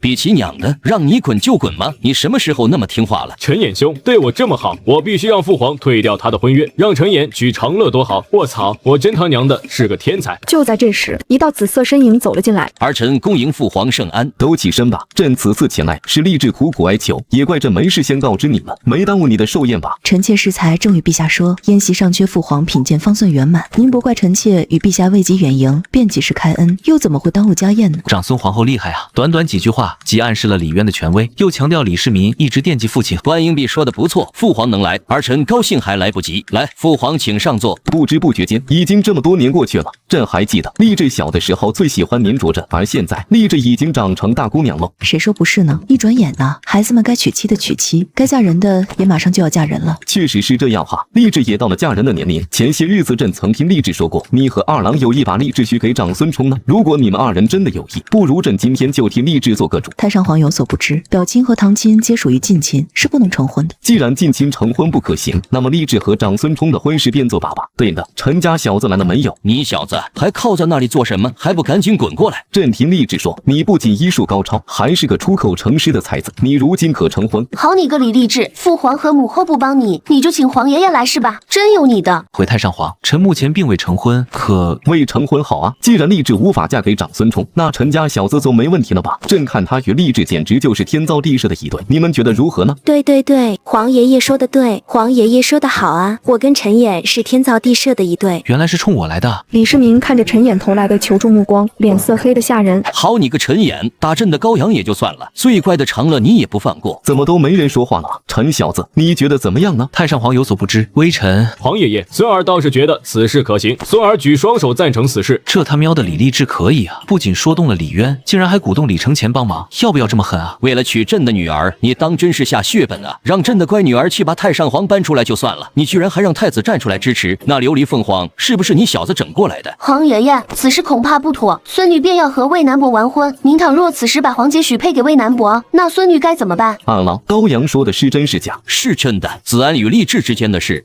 那你为何不早说呢？你看看现在搞得多尴尬。是儿臣的不对。算了，儿孙自有儿孙福，你们年轻人的事，你们年轻人自己去解决吧，我就先回去了。二郎打算怎么办呢？都怪那个混小子，若不是他，励志怎么会变成这样？朕得找个机会收拾他一顿。我要看紧陈衍才行，免得被李励志偷家。宴会结束后，陈衍被单独留了下来。你小子很有本事啊！那尊琉璃凤凰是你送的吧？目的就是为了让太子帮你给长乐牵线搭桥。有没有一种可能，臣只是单纯的想帮帮太子，同时让皇后娘娘高兴一点？更何况臣从未对长乐公主有过非分之想。你他娘的，凭什么对她没有非分之想？朕的长乐差哪里了？陛下，你安排长乐公主入伙酒楼生意，能获得公主殿下的青睐，臣惶恐啊！滚，给朕滚！可就在陈衍离开不久，皇后就找到了李世民。陈衍和高阳的大婚只有3天，差不多就要安排他入朝了。殿下准备给他个什么职位？让子安进户部怎么样？他不是很喜欢做买卖吗？去户部正好。臣妾认为不妥。子安若掌控户部的情况下，很难说得清朝廷其他官员怎么想，天下百姓又会怎么想。接下来，夫妻俩便自顾自地商讨了起来，一个提出，一个反驳，3省6部几乎说了个遍，到最后，甚至连武将都没放过。转眼间便过去了3天，到了陈衍和高阳大婚的日子。公主，驸马到太极宫啦。本宫让你关注的是有没有消息传回来。李励志当真没什么反应。长乐殿下好像确实没什么反应，跟往常一样在学习刺绣。我必须在短时间里牢牢抓住陈衍的心，不给励志一点机会。婚礼很快结束，在一阵调笑和打趣声中，陈衍被推进了洞房。夫君，咱们是直接进入正题呢，还是直接进入正题呢？你不要这么急吧。现在只有你我2人，还在意那么多干什么？我们只需要明白，以后都要在一起好好过日子就行了呗。卧槽，什么情况？怎么，夫君不相信？我警告你啊，咱们已经成婚了，以后一荣俱荣，一损俱损，你别整什么幺蛾子。当然，我也希望夫君能记住，我才是你明媒正娶的娘子，是这座府邸的女主人。哈，话里有话呀，我和李励志的事，李世民都同意了，哪里还有后退的机会？你是不是还不死心，心里还惦记着李励志？老娘咬死你！在经历一晚上战斗后，陈衍睁开疲惫的眼眸，也发现了高阳的异样。哟，我的公主大人醒了，昨晚不是很厉害吗？还骂我废物呢。你还在这里干什么？出去！好啊，那我走。我就说你是个混蛋，真是一点没说错。那我是该为你感到高兴，还是为你感到悲哀呢？既然如此，那有些话我就直接告诉你，我不可能接受我的夫君拥有其他女人，这个家只能有我一个女主人。你跟我说这话没用，你应该去跟你父皇说，如果我所料不错的话，再过不久赐婚圣旨就会到家里了。你是说父皇答应了李励志，在这其中，夫君想必也出了一份力吧？我总不能告诉高阳，我和李励志是双向奔赴吧？这不得气死他！不能再等了，必须得尽快要一个孩子，不然等李励志真的嫁过来，谁是这个家的女主人还真不好说，也不知道以后李励志会不会后悔。真不是省油的车啊！少爷，我看你跟高阳每天都打架，可晚上都睡在一起，你们可真恩爱啊！伯爷，有好几位公公来了，还带着圣旨，您快去看看吧。靠，我这才成婚2天啊，这就要安排我了吗？魏南伯，恭喜啊！陛下总算要重用你了。有什么好恭喜的？哪有刚完婚2天就要人入朝为官的？哎，早点宣完早点跑。陈演15日后前往渭南县上任，没什么事，洒家就回去了。父皇怎么想的？怎么会安排你去当一个县令？不行，我立刻进宫去和父皇说说，不奢望3省6部，起码也得进御史台或者秘书省吧。我觉得这县令挺好的，别去了。一个县令有什么好的？哪怕是渭南县又如何？比得上朝廷百官吗？再说，你若去了渭南县上任，我怎么办？我还指望能有个孩子呢。我觉得陛下之所以让我当县令，恐怕有深意在里面。那我也要跟你去。很快，陈演一家就来到了渭南县。在上任县令后，他回到了家，却发现高阳正盯着他。你怎么还没睡？你说呢，我亲爱的夫君？不是，你就不能休息1天吗？我真不明白，到底在犟个什么东西？难道你忘了今天早上你差点起不来，险些耽误行程了吗？你管我？你们男人不都喜欢这个吗？怎么我主动你还不乐意了？你快拉倒吧，今天我累1天了，快睡吧。你不是县令吗？就在县衙处理文书公务，有什么累的？你该不会不行吗？对，我不行，快睡吧。狗女人还想拿捏你爸爸，想屁吃去吧你！你今天这么累，该不会是在逛渭南县的青楼吧？在外面那些骚狐狸那里吃饱了，留下我这个糟糠之妻就不管了。我干的都是正事。我的肚子是真不争气，每天晚上折腾好几次，到现在居然一点动静都没有。夫君，你会医术，那你应该知道求子的方子吧？你想要个孩子？你这跟废话有什么区别？哪位出嫁的女子不想要个孩子？你就说你到底有没有吧？实在不行，我让香兰找别人去要方子。别白费功夫了，你吃再多方子也怀不上。为什么我怀不上啊？拜托你有点常识好不好？都他娘的在墙上，怀个毛线啊！什么在墙上？你出嫁前没人告诉过你这方面的事吗？我们立下婚约后不久，母后教导过我，可听你的意思，我好像还缺点什么东西。长孙皇后教肯定是教了，但似乎没教完。没什么，赶紧睡吧。快说，我为什么怀不上孩子？陈演老老实实的将原理说了一遍。高阳听完后，目光呆滞的怀疑人生。我为了怀上一个孩子，几乎每天都在咬着牙硬扛，有时候还得想尽办法去挑衅陈演。结果现在告诉我，这一切居然都是无用功。陈演，你给我去死！你他娘的要谋杀亲夫啊！老娘今天说什么也要跟你拼了！你个混蛋就知道欺负我不懂，还弄到外面，你他娘还是个人吗？你为什么非要一个孩子？你现在还小。我就是想让你对我多点关心，多花点时间陪我。我怕我们吃饭睡觉都在一起，我还要怎么关注你？万一以后李励志嫁进来，你变心了呢？你看似强势，可其实你面对李励志时很自卑。我凭什么自卑？我才是先和你订婚那个人，李励志只是一个半路插进来的第三人。你说啊，我凭什么自卑？你急了？难道我说错了吗？随你怎么说，反正今天我是知道了，你该不会怕了吧？你今晚就不准备让我睡了是吧？让我看看你到底有没有在外面偷吃。好家伙，这世上哪有什么真心换真心，都是速度换声音。隔天清晨，陈演和杜构看着渭河码头在施工的道路，刚来就修建道路，子安兄是不是有些急了？再说我们还没钱呢。不知道你有没有听过一句话，想要富先修路。渭河码头作为大量船只的停靠点，路不好走可不行。反正我都听你的，可你之前让我召集流民做什么？杜兄，你觉得当今天下什么人的钱最好赚？应该是百姓的钱吧，毕竟大多百姓穷，但百姓的数量是最多的。那些富商之所以能成为富商，不都是从百姓身上榨出来的油水吗？好像确实有道理，天下可不就百姓的钱好赚吗？不过对我来说，天下读书人和女人的钱最好赚。女人的钱好赚，我可以理解，可这读书人的钱怎么能说好赚呢？而且你自己好像也是读书人吧？想当初我随便买了一本书，最便宜的都要700文钱，更别说那些笔墨纸砚了。你若想读书，就必须要买。就在杜构想要争辩时，一道熟悉的声音从身后传来：子安兄，你快别吹了，当初你读书用的东西都是母后送过去的，你花什么钱了？两人转头一看，只见李承前带着太子妃李励志，还有高阳以及小四子往这边走来。麻蛋，怎么来个拆台的？拆我台就算了，空着爪子来的。我都给你媳妇带来了，你还想怎么样？子安兄，不开玩笑了，太子妃有了身孕，我想请你帮忙开几副安胎药。药很多时候能救命，可有一句话说得好，是药3分毒，没事吃它干嘛？不需要变好，你上任有一段时间了，渭南县好歹是我的封地，我当然要来看看。原来太子殿下是来视察的，咱俩估计要糟了，被太子殿下抓住，我们在偷懒，你说这可咋办呢？子安说笑了，我们来的时候听你说读书人的钱最好赚，这里面有什么说法？读书人有钱呗，他们每天不是在逛青楼，就是在开诗会，只要抓住他们花钱那个点，就能有大把大把的钱财进账。难道我说的不对吗？陈兄，你说的对是对，可咱们毕竟是有身份的人，你还是当朝驸马，做这种事不太好吧？大唐哪条法律规定驸马不让赚钱了？再说我来渭南县县时，陛下可是说了，只要我不触碰底线，随便我怎么整。那个子安兄，我承认你说的很有道理。按你的说法，读书人的钱也确实好赚，可青楼真不能开啊！我什么时候说要开青楼了？赚读书人的钱就没其他方法吗？你们从小也是饱读诗书，脑子里怎么都是些肮脏的想法？不开青楼怎么赚读书人的钱？不是你说读书人每天不是逛青楼就是开诗会了吗？对呀，除了开青楼，还能怎么赚读书人的钱？我就不该这两货多说，一天天脑子里都是颜色。逛青楼只是大多读书人的爱好，书籍才是必需品。眼见几人陷入沉默，陈衍自顾自说起了造纸之术，接着又说起了拓印的方法。怎么样，这个不比开青楼赚钱多了？此时带来的价值与利益简直无法估量，也会对世家造成无与伦比的冲击。子安兄，要不先将卖书之事放一放，避免引起世家疯狂，你觉得如何？我避他疯吗？不要忘了，渭南县是老子的地盘，世家势大又怎么样？生死看淡，不服就干，敢拦着我赚钱，世家让他变史家。不愧是我的男人，真他娘的对老娘胃口。此事若藏着掖着，顾忌那是没用的。我倒是觉得子安兄说的很对，不服那就跟世家干一下子。接下来，陈衍和李承前具体聊了聊印刷术的事，让他回去告诉李世民一声，再多给自己送一些书籍过来。又聊了聊渭南县目前的发展方向，以及这些天在做的事。李承前听得啧啧称奇，只说会全力支持他，接着就急匆匆带着太子妃走了。可令高阳意外的是，李励志居然也跟着他们走了。舍不得了，要不要我将他叫回来，给你们一个私会的地方？那个，我还有事，我先走了。你现在说有什么用？人走都走了，下次有眼力见点，自觉带着四子走就行。行啦，陈衍，不如我连床都让给他，以后他来当你的夫人怎么样？那不至于，你只需要将女主人的位置让给励志一半就好，多了我也不奢求。而且让你父皇知道的话，免死金牌可能就不好使了。陈衍，你还是个人吗？给李励志腾出位置，你个王八蛋想得美！老娘就是死也不遂了你个无耻混蛋的愿。一天天就是王八蛋，要么就是混蛋，你能不能有点心意？乖四子啊，你以后可得好好读书，别像你阿姐一样，连骂个人都不会骂，你记住了吗？阿兄，我记住了，以后我肯定会好好读书的，不然的话就跟阿姐一样满口蛋蛋了。另一边，李承前一回宫就急匆匆来到了立正殿，将渭南县所见所闻一一道出，又谈起了陈衍所提出的印刷术。子安所说是真的。父皇，子安需要很多书籍以及能做雕刻的工匠，打算在渭南县建立一个叫图书馆的建筑，希望父皇能够帮忙。他知道这样做带来的后果吗？书籍、知识可是世家立身的根本，这代表着世家将迎来前所未有冲击，他们不会允许这种情况出现。这些陈县令应当知晓，可他说生死看淡，不服就干。好一个生死看淡，不服就干！活字印刷术，朕以前怎么没想到呢？陈衍那小子干得不错，今天算他大功一件，朕就不怪他跟励志私会了。不怪陈衍和励志私会，就是说功过相抵了。父皇，这不合适吧？陈县令立了那么多功劳，从来没要求过什么，起码得给他将爵位提一提吧？不是朕不愿意给他加官进爵，而是他自己不愿意。其次，朕把除了高阳嫁给他之外，还将励志也嫁给他，这难道不能算一种奖赏吗？可那也得给点赏赐啊！按他的功劳，一个戏言拿出来就够朕封他为国公了。现在更是拿出了活字印刷术，以后那么多年封得过来吗？父皇说的在理，陈衍是聪明人，又不贪念权势，这也是朕那么信任他的原因。承前啊，你为君者，看问题不能只看表面，无论做什么事都得三思而后行。而另一边，陈衍带着杜构来到了县城马周家，以渭南县官府的名义向两人借贷，利息还贼劲高。可这条件太苛刻了，下官实在不敢签啊。借5万还6万叫苛刻吗？那钱庄的9出13归怎么说？赶紧签吧，这个条件已经很好了。若不是为了渭南县的发展，我和陈县令还不乐意借这个钱呢。我勒个天菩萨，这不是贪污是什么？下官就是一个小小的县城，做不了这么大的主。您才是渭南县的县令，由您来签这个字最好。狗屁，我来签，万一上面怪罪下来怎么办？那我怎么办？这个锅我就得背吗？那个周啊，我不是那个意思。下官知道，冥府大人想下官多些历练。瞧你这话说的，好像心里有怨气似的。我怕你累着，特地找了另一个人过来帮你。你看我对你好吧？下官谢过冥府大人。既然过2天有另外一名县丞上任，不如大人再等2天，让那位县丞来签行不行？周啊，我这可是给你机会，签这个字虽然有很大风险，可这何尝又不是一份功绩？渭南县的百姓会感谢你的。只要我签下这个字，一切都会改变，对不对？我签还不行吗？你看我说什么来着？我早跟你说老马深明大义，一定会同意的，你还不相信？在陈衍的指导下，马周签下了一份又一份契约。冥府大人，现在总行了吧？老马，你放心吧，我立刻去投资造纸坊以及印刷坊，还有最重要的图书馆。以后咱们渭南县就拥有图书馆30%股份了。不是，冥府大人，什么叫拥有图书馆30%股份？我不是签的借款协议吗？再说，就算是股份协议，那也应该是10%啊。10%？你他娘的没睡醒呢！区5万贯想拥有10%股份，我做梦都不敢这么做。可我刚刚明明签的是借款协议。什么叫你签的是借款协议？你签的明明是股份协议，好不好？陈衍拿起协议，在马周懵逼的的目光中，得意地把折叠起来的另一半打开。卧槽啊，又上当了！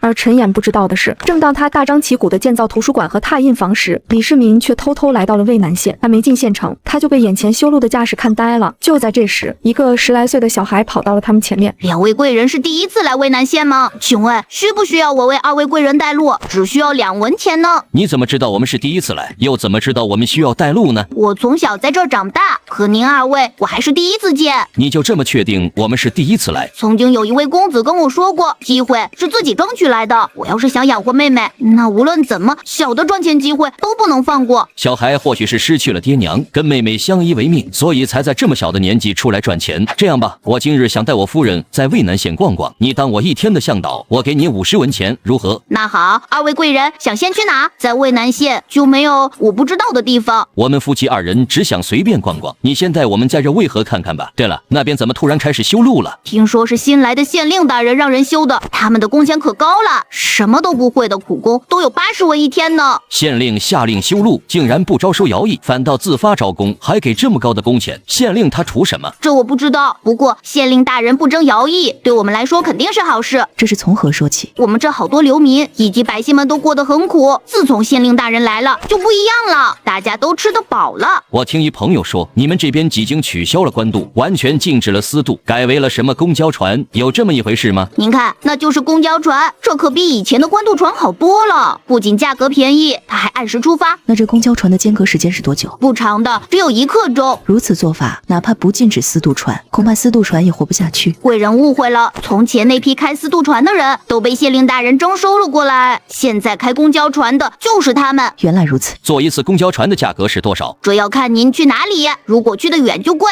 但最高不超过4文钱。这迄今算是完全垄断了渭河上的渡船，每日收入的钱财估计不少，难怪你们县令有钱拿去修路，还给那么高的工钱。这我不知道，不过有小道消息说，县令大人是从长安来的大人物，一来就把贪污的官员抓掉了，这样的大人物应当不缺钱。你先前不是说你们县令还买了几个工坊吗？能不能带我们去那边看看？县令大人不止买了工坊，他准备建一座宫殿呢，就在东市和4市之间，我带你们去看看。你应该是弄错了吧？你们县令怎么会想着建宫殿？我也是听别人说的，他们说县令大人要建宫殿呢，要不然怎么会有那么大一块地？要不是早就知道陈衍要造图书馆，还真吓了朕一跳。六子，你以后少听别人瞎说。接着几人回到马车上，六子跟着吴蛇坐在外面驾车。不知过去了多久，六子总算叫马夫停了下来。夫妻俩刚下车，目光便被不远处一间工坊所吸引，接着又注意到了附近的百姓，身上的衣服满是补丁，脸色看起来十分憔悴，甚至有些人还赤着脚走在地上。这是怎么回事？这里就是县令大人买的工坊，不过大家都不知道是做什么的。我不是问这个，为什么这些人看起来那么像流民？贵人您说对了，这些人本就是流民。六子，你再跟我说说这些人。二位贵人应该记得去年的大旱吧？这些都是逃荒来的，现在都在县令大人的工坊里做工。那你怎么不去呢？县令大人不收童工，当初我爹娘要是早生我6年就好了，那样就能去工坊里上工，妹妹也就能去学堂念书了。那我们可以进去看看。里面管得很严，除了上工那些人，不允许任何人进去。你说的另外几座工坊招收的也是因为逃难而留在这里的百姓吗？对，其他几座工坊跟这里差不多的。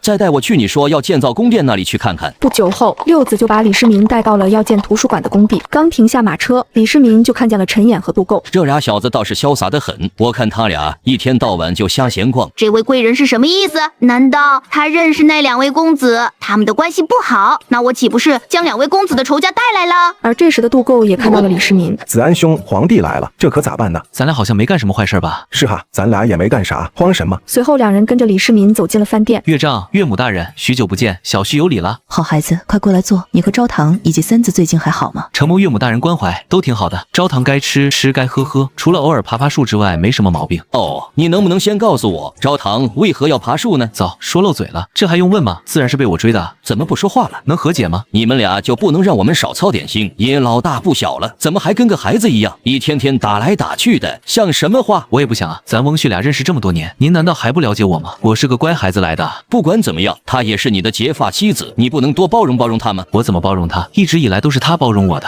你一个大男人，竟然要一个女子包容你，这像话吗？算了，先去你家吧，我许久没见到小石子了。而另一边，高阳正躺在摇椅上晒太阳。香兰，你说小眼子怎么还不回来？公主殿下，这话您今天已经问我28回了，您知不知道，您现在就好像一块石头。什么石头？一块旺夫的石头。胡说八道！本公主怎么可能跟块旺夫石一样？只是觉得无聊，想让小眼子回来陪本公主玩罢了。还是伯爷懂公主殿下啊！公主殿下哪怕被烧成灰，嘴都是硬的。我怎么感觉你在想一些不好的东西？怎么会呢？公主，奴婢对公主殿下的忠心日月可见啊！小眼子说过，时常将忠心二字挂在嘴边的人，才是那个最不忠心之人。小兰，您很可疑呀！奴婢可是跟您一起打过架的，您难道还不相信我吗？我相信你，但更相信小眼子。一天天小眼子小眼子的，你让小眼子伺候你去吧，你看他揍不揍你就完了。就在这时，门外传来了陈琰回家的声音，而高阳听见后却闭着眼，慵懒地瘫在椅子上，直到脚步声接近。哟，我们的县令大人还知道回来啊！一天到晚家里也没见到个人，知道的你是在外面忙公务，不知道的还以为你在外面养狐妹子了呢。什么时候需要本公主腾位置？勇士啊，高阳你真行。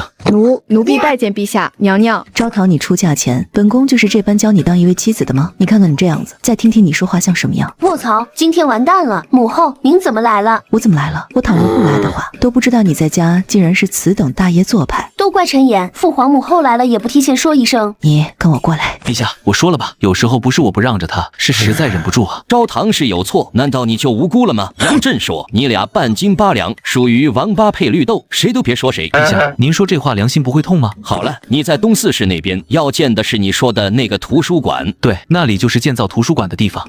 先进去说吧。好了，别跪了，跟你又没什么关系，赶紧起来奉茶。是，伯爷。陈琰跟着李世民一走进客厅，就看到长孙皇后在教训高阳，这让他不自觉地笑出了声。等父皇母后走了，看我怎么收拾你！娘娘，他瞪我。不是，你以前不挺横的吗？咋还跟孩子似的告状呢？周堂，我方才所说的，你现在就忘了吗？娘，我没忘。娘娘，您不能听他瞎胡扯啊！他刚刚还瞪我，绝对是想等您走后收拾我。等您走后，可就没人给我做主了。我早应该明白的，在这方面你也不是个好东西。让你告状，现在好了吧？偷鸡不成蚀把米。娘娘，我怎么不是好东西了？我是好孩子来的。你俩该怎么样怎么样吧，记得以后别在外面丢人就行。你们俩千万给本宫记住了，要不然有你们好受的。听到没有？有你好受的。哼，你聋了吗？方才母后说的是我们，我不好受，你能好受？以我对你的了解，你肯定会想尽办法让我不好受，但又碍于头脑有限，最终自食恶果。反正最后绝对是你不好受就对了。你说什么呢？不要以为父皇和母后在我就会忍着你。好了，别吵了，样吧，你们等我和观音碧走了再吵，如何？陛下说笑了，我和昭堂感情挺好的，方才不过开玩笑罢了，您见谅。好了，朕今天来是有正事的，等你将印刷术的模板雕刻出来，记得给朕一份。陛下，应该不会想自己大规模整吧？如果朕的确是想自己用印刷术印书，你该当如何？那当然是支持了。您倘若想自己拿去大规模印刷，那我就不用承担这部分风险了。你呀，还是这么滑头。实话告诉你吧，朕的确没想过要自己拿去印刷，只是想收藏而已。历史上，李世民极其爱收藏珍宝，看来他是真的喜欢。说起来，今日朕在渭南县逛了逛，以工代赈，做得很好。子安，你不怕这些人干不好活吗？你要明白，他们基本上都骨瘦如柴，比不上那些身体健康的百姓。您多虑了，这群活不下去的百姓才是最好的劳工，他们会拼了命的为我干活。如此说来，你岂不是没百姓心中想的那么伟大？观音碧，你莫不是忘了，这小子从上到下都是一个彻头彻尾的商人，再伟大能伟大到哪里去？商人咋了？也不知道是谁，一天到晚净想着和我入伙做买卖。我工坊给的工钱高啊，还给他们包吃又包住，往后1000年都没几个我这样的良心商贩。你小子就顶我是吧？再说你还能算到1000多年之后的事，你咋不上天呢？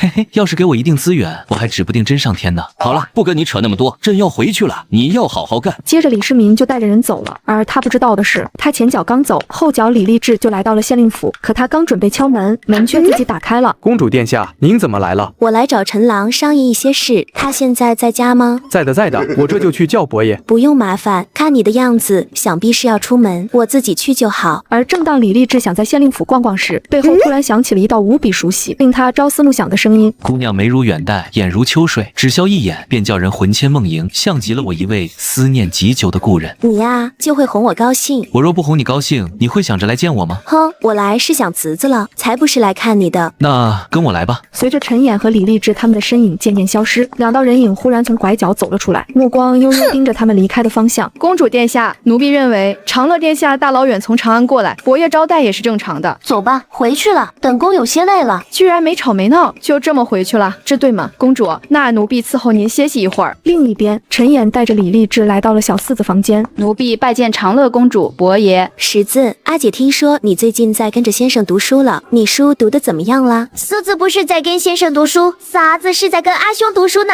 那侄子都跟阿兄学了什么呀？阿兄教了我好多好多呢，其中教的最多的是《论语》，都记在脑袋里呢。那你知道《论语》里的话什么意思吗？当然了，既然十字知道，那阿姐考考你好不好？子曰：既来之则安之，是什么意思？既然来了，就安葬在这吧。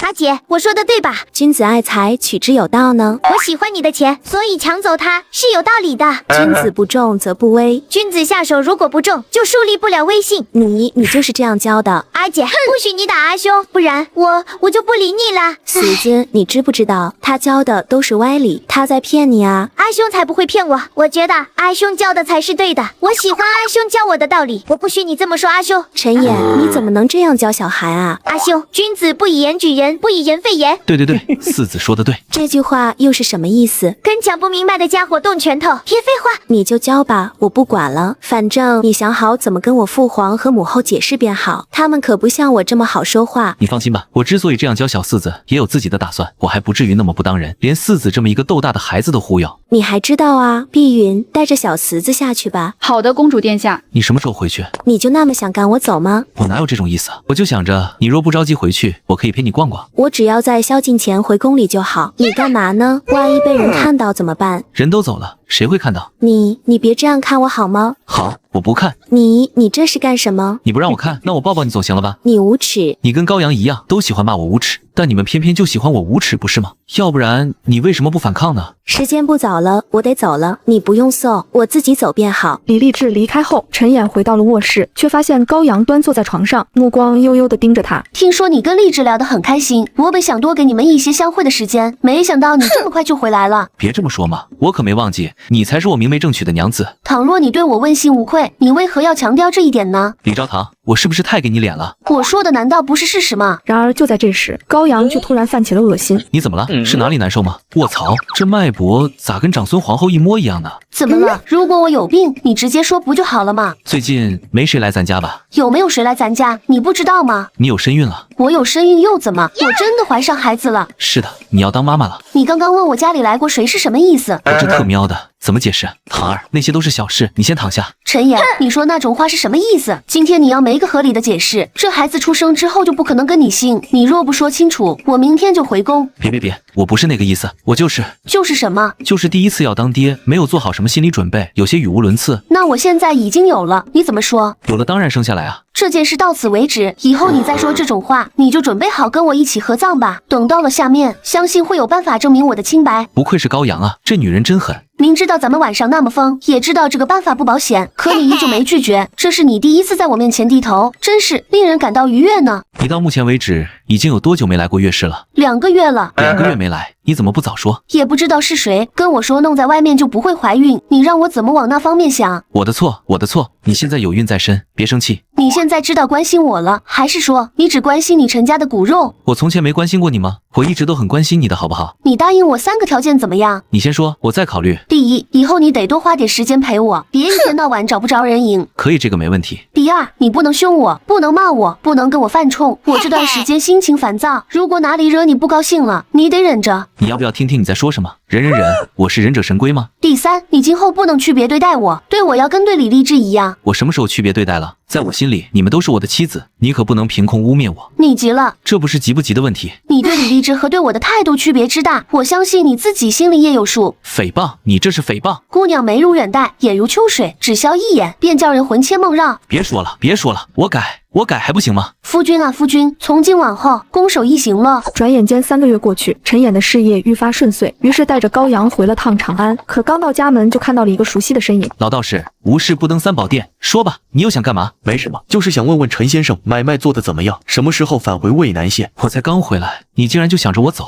你是何居心呐？贫道只是想问你什么时候走，走的时候能不能带贫道一个？长安没什么意思，贫道感觉跟着你比较有前途一些。卧槽，李淳风，你说这话什么意思？你堂堂太史令说长安没意思，跟着我有前途，你是想害死我吗？陈先生，贫道绝无此意，贫道此举是请示过陛下的，陛下也是同意的。我下午就会去求见陛下和娘娘，你没骗我。你尽管问，贫道行得端坐得正，不怕这些。等我要走了，一定派人通知你，行了吧？那在下就先告辞了。一个个的都啥人啊？办完事就走。很快，陈衍就带着高阳进了宫，看着当初打高阳的地方，他忽然愣了神。我怎么觉得你在想一些不好的事？没有，你想多了，这里是你们李家的地盘，我哪敢想什么不好的事儿啊？你还知道啊？先不说这天下都是李家的，就说上次你在后宫当着侍女和无舌的面打我，也没见你忌惮什么李家不李家的地盘。那不都过去了吗？这只是你认为过去了，我可没这么觉得。我是打不过你，也拿你没什么办法。你知道就好。你别忘了，我肚子里有你陈家的骨肉，我打不过你，我还打不了孩子吗？等孩子长大些，就是父债子还的时候了。李昭堂，虎毒尚不食子啊！那不光是我的孩子，同样是你的孩子。那你让孩子跟我姓？瞧你这话说的，孩子不跟你姓，就不是你生的吗？王八蛋，你怎么不去死？我要真死了，你又不高兴了。不知不觉间，两人来到后花园，在这里见到李世民夫妇以及李承乾夫妇，还有李丽质和城阳小公主。哟，这不是我们的陈大县令吗？上任期间将自己的责任全部丢给他人，现在又不声不响的回长安，随意离开渭南县，咱们的县令大人官威不小哈！见笑，见笑，让诸位见笑了哈。见笑个鸡毛啊！说你官威大呢，你说见笑，真是没谁了。好不容易趁着娘子怀孕，想着这段时间县城不忙，回一趟家，给家里的长辈报报喜，结果还要被人误会，唉，我实在太难了。二郎，你少说2句吧。好孩子，过来，来母后这里。先放你小子一马。承乾兄，好久不见哈，你咋在这儿呢？是母后让我们来的，说是你下午肯定会来皇宫拜见，便让我带上太子妃，说晚点办一个家宴。既然是家宴，越王呢？咋地？你们排挤他？他惹父皇和母后不高兴，被禁足了。他因为啥被禁的足？他私底下拉帮结派，太过分了，被父皇发现了。那对你是好事啊，恭喜你哈！谈什么恭喜？别担心，我会帮你的。都说了越王算个屁，你还信不过我？子安兄这般对我，我该如何是好啊？好了，别整那死出，你看我的眼神都快拉丝了，恶不恶心？与此同时，另一边，高阳和李世民夫妇也聊得挺好。这个时间你肚子虽然没有大起来，但一定得小心。女子怀孕初期是很需要注意的，别和陈衍闹，知道吗？儿臣明白的，陈衍可比我紧张多了，没事的，您放心吧。他当然得紧张，那是他陈家的血脉，他不紧张谁紧张？少说2句吧，你也长不大，老跟一个孩子斤斤计较。高阳妹妹，恭喜你了，谢谢，以后你也会有的。什么情况？冷嘲热讽呢？姐姐怎么了？是哪里不舒服吗？没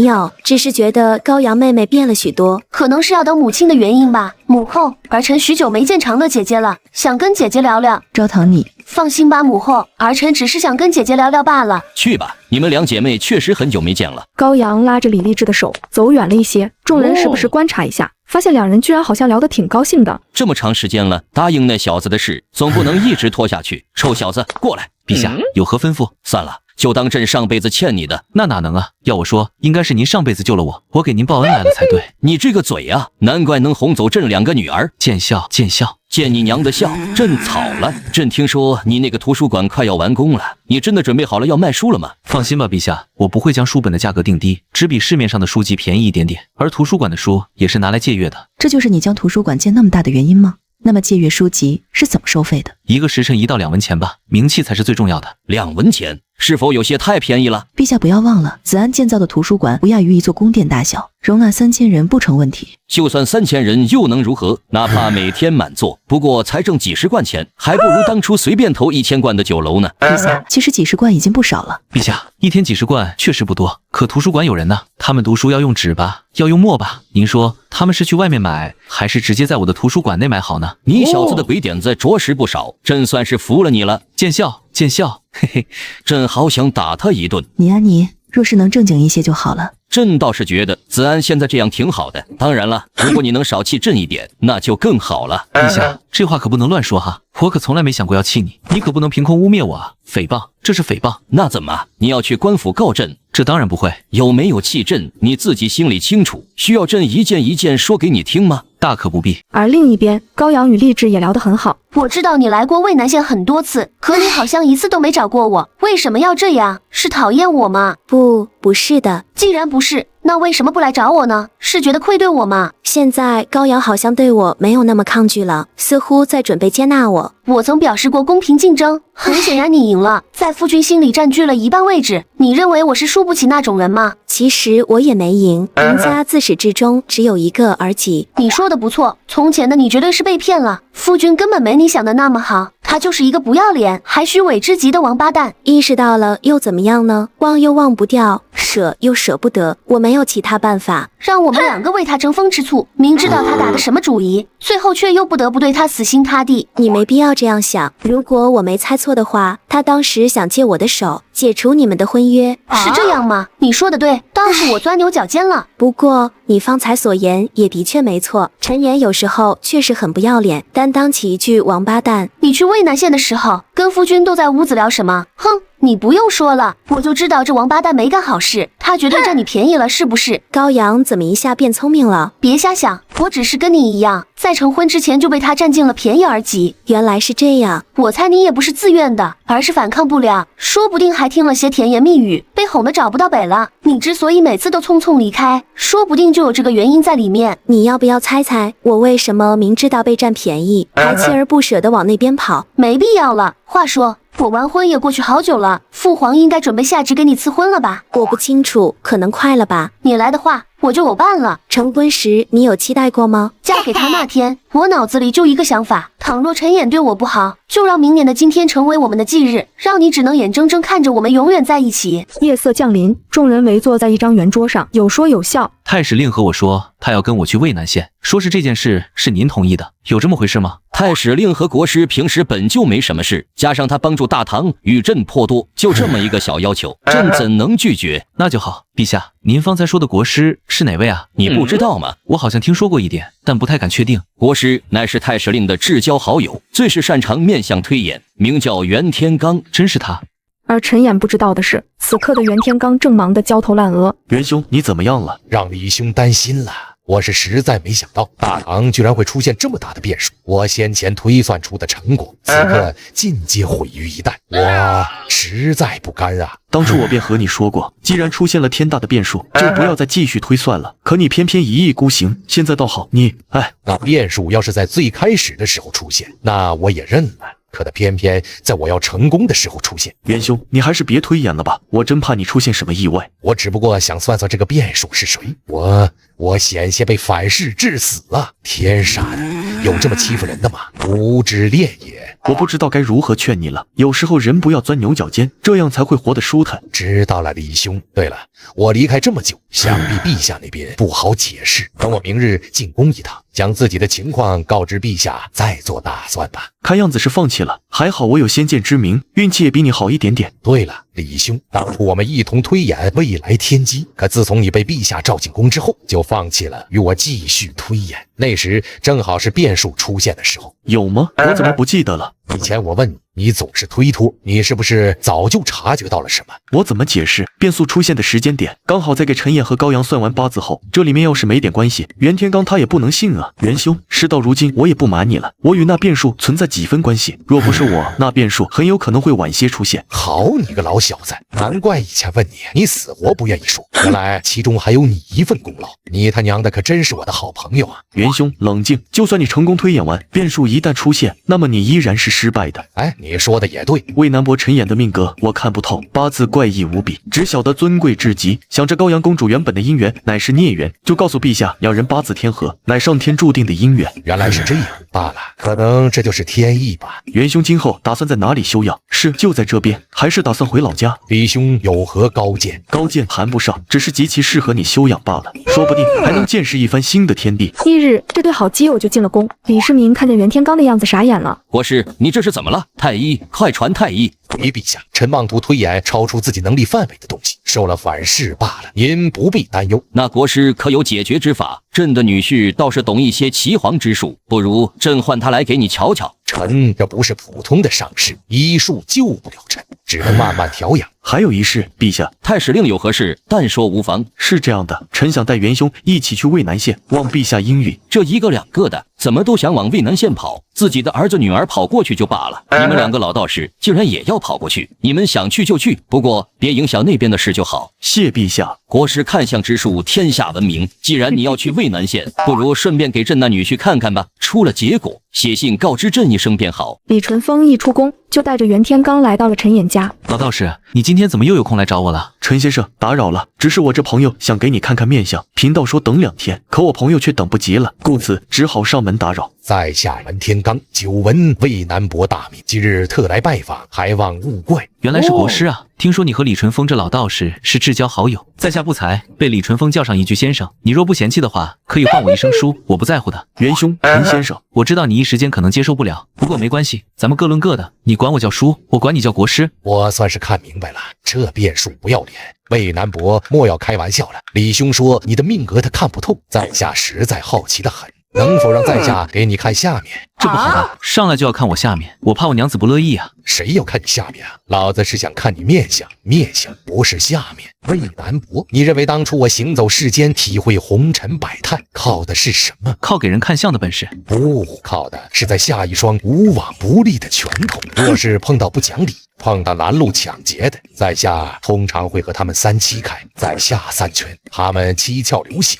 国师厉害哈！我虽然不正经开了些许玩笑，但你们若是不懂的话，那不也没什么吗？可惜你们偏偏听懂了。造孽！我努力那么久的成果，居然会被这么个货毁于一旦。好了好了，不开玩笑了。我其实对自己的命格也蛮好奇的。李淳风当场掏出一张纸条，上面写着陈衍的生辰8字。两人当着陈衍的面开始操作起来。李淳风一个劲的算，袁天罡一个劲的看。忽然两人动作一顿，脸上齐齐露出震撼以及难以置信的表情。问下格水势浩荡，辅向招元，偏向星。言上格火势冲天，将星得地，武曲作命，这不可能。这是什么意思？绝不可能！我等一定是算错了，一定是错了。你说就完了呗，什么上下格的，你总得跟我说清楚吧。是一种非常特殊的大富大贵之命格，但问题是，不管是什么人，出生的8字就几注定。然后呢？这个我知道。然而你他娘的凭什么有2种啊？还都是这种极其尊贵、特殊的命格，你出生了2次不成就不公平，亦不合理。好像不无可能啊！我穿越来的，你们的事办完了吧？我有一事，能不能请2位满足一下？你尽管开口，若是我2人能力之内能做到的，定然不会推辞。倒也不算什么难事，我就是想问问你们，那个推背图做出来没有？如果做出来的话，能不能给我瞧瞧？什么是推背图？我操，你是怎么知道的？有关这图册之事，我们2个没跟任何人说过，连下面侍奉的童子都不清楚。陈衍是从哪里得知的？我说我是做梦梦见的，你们相信吗？陈先生对此图很感兴趣嘛，只是陈先生为何要叫他推背图？我就觉得这个名字挺适合他的，想叫就叫了。这21个李字，为何第7个李字不带把呢？这就要看你自己怎么去理解了。自古以来，泄露天机者没有一个好下场。我能做到这样，已是不易，自己领悟透的就不关我的事了。不就是搞神秘、衬托逼格吗？不如请陈先生猜测一番。反正这图册其实已经失去了作用。倘若陈先生没猜到，再由我等为陈先生解答如何？行啊，那就从这第2项开始吧。反正第1项没有任何预言，更像是一个序言或总纲。这第2项嘛，累累硕果，莫名其数，一果一人，即心即故。国师大人好本事，竟然能算得出唐朝历经18代21位皇帝。陈先生再看看，我记得上一图画第7个李子刚好不带把，国师是在说唐朝要出一名女帝叫武。我操，别说出来！活爹，你当真是活爹啊？你看出来也就罢了，这种事能说出来吗？你不要脑袋，我还要呢。这跟我有啥关系？推背图又不是我做的。算了，李兄，反正这图就没用了，只要不泄露出去，应该没什么问题。怎么没问题？国师，你莫不是忘了你是怎么当上国师的了？这跟我当上国师有什么关系？当初陛下问你大唐何时会灭亡，你说母猪上树时，陛下听后很是高兴，将你封为国师。现在倒好，你在这推背图。那我问你当时的情况，若换做你怎么说？当然是实话实说啊，反正我是绝对不会欺骗陛下的。你他娘欺的还少吗？此图从未向外透露过，贫道劝你想想清楚再说话。我等就说此图是你跟我2人共同推演出来的，你跳进黄河都洗不清。卧槽，还特么能这么玩？李兄高啊！亏你们俩还是太史令，是国师。见笑见笑，让陈先生见笑了。如若没什么事，我们就先告辞了。滚滚滚，麻溜的给我滚！时光悠悠，转眼间过去了半个月。月，陈衍再一次被李世民叫了过去。子安，明天就是你和丽质的大婚了，大婚过后便是12月，即将到贞观5年了。明年你有什么规划？看情况吧，如果条件允许，明年初渭南县应该要准备开第1家钱庄了。下个月再给您一个3年内的发展规划。你有计划就好，那你会一直帮我吗？陛下，我会一直帮您的。子安，朕也会帮你的。第二天，陈衍和李丽质大婚之日到了，皇宫一片热闹非凡的景象。而在高阳的寝宫里却不是这么回事。公主殿下，时辰不早了，该起了。今天是长乐殿下大婚之日，按照规矩，您是要出席的。她嫁给我夫君，我都已经不说什么了，她还想让我盛装出席，就说我怀孕不太方便不去。趁着时辰不晚，伯爷还在进宫的路上，我得赶紧将此事告知陛下与娘娘。不多时，香兰就将高阳公主的借口告知了李世民。你先下去吧，照顾好堂儿。是，奴婢告退。二郎，你别怪堂儿，她的性子就是这样。回宫估计也是有想躲避的意思，况且堂儿确实有孕在身。朕明白。渭南伯府内，陈衍正被李承乾等人拽着喝酒。真不能喝了，少我一条狗命吧！我还要洞房呢。你还想洞房？你他娘的吃这么好，考虑我兄弟们的感受吗？今天必不能饶你。说得对，老子和房兄放下一切事务，就是为了这个环节。你还想跑？满上，满上！时间缓缓流逝，天色彻底暗下来，主卧的门突然便被敲响了。李丽质心里一喜，侍女赶忙跑过去打开门，然而情况却让李丽质愣住了。外面赫然是程处莫3兄弟，陈衍则是闭着眼被3人扶着。那个嫂子，陈兄他喝的有些多，而且外面还有很多客人需要招待，我就先把陈兄交给你哈。对，嫂子，陈兄就交给你了哈，我们还需要招待客人，先走了。3人将陈衍扶进卧室，接着头也不回的跑了。小婵，你也出去吧，我来照顾就好了。这群小王八蛋终于走了，把老子当特么突厥人整。原来你是在装醉呀。没办法，这群人实在太狠了，想往死里灌我酒，不装醉能咋办？夫君，还有流程没有走完呢。丽质，你知道狼吗？听父皇和母后提起过，不过没有亲眼见过。那你知道狼最喜欢吃什么吗？喜欢吃什么？喜欢吃小白兔呀，特别是像你这样又纯又乖的小兔子。清晨，陈衍睁开眼，望着面前装睡的李丽质，他刚生出想逗逗李丽质的心思，背后就传来了一道悠悠的声音：好看吗？卧槽，大早上跟个鬼一样出现在床前，你想吓死我啊？我吓不死你个王八蛋，这是我的屋子，我凭什么不能来？他奶奶的，这屋子写你名字了，这分明是我的屋子。这是我们的婚房，怎么不是我的屋子？挺着个大肚子，你能不能消停点？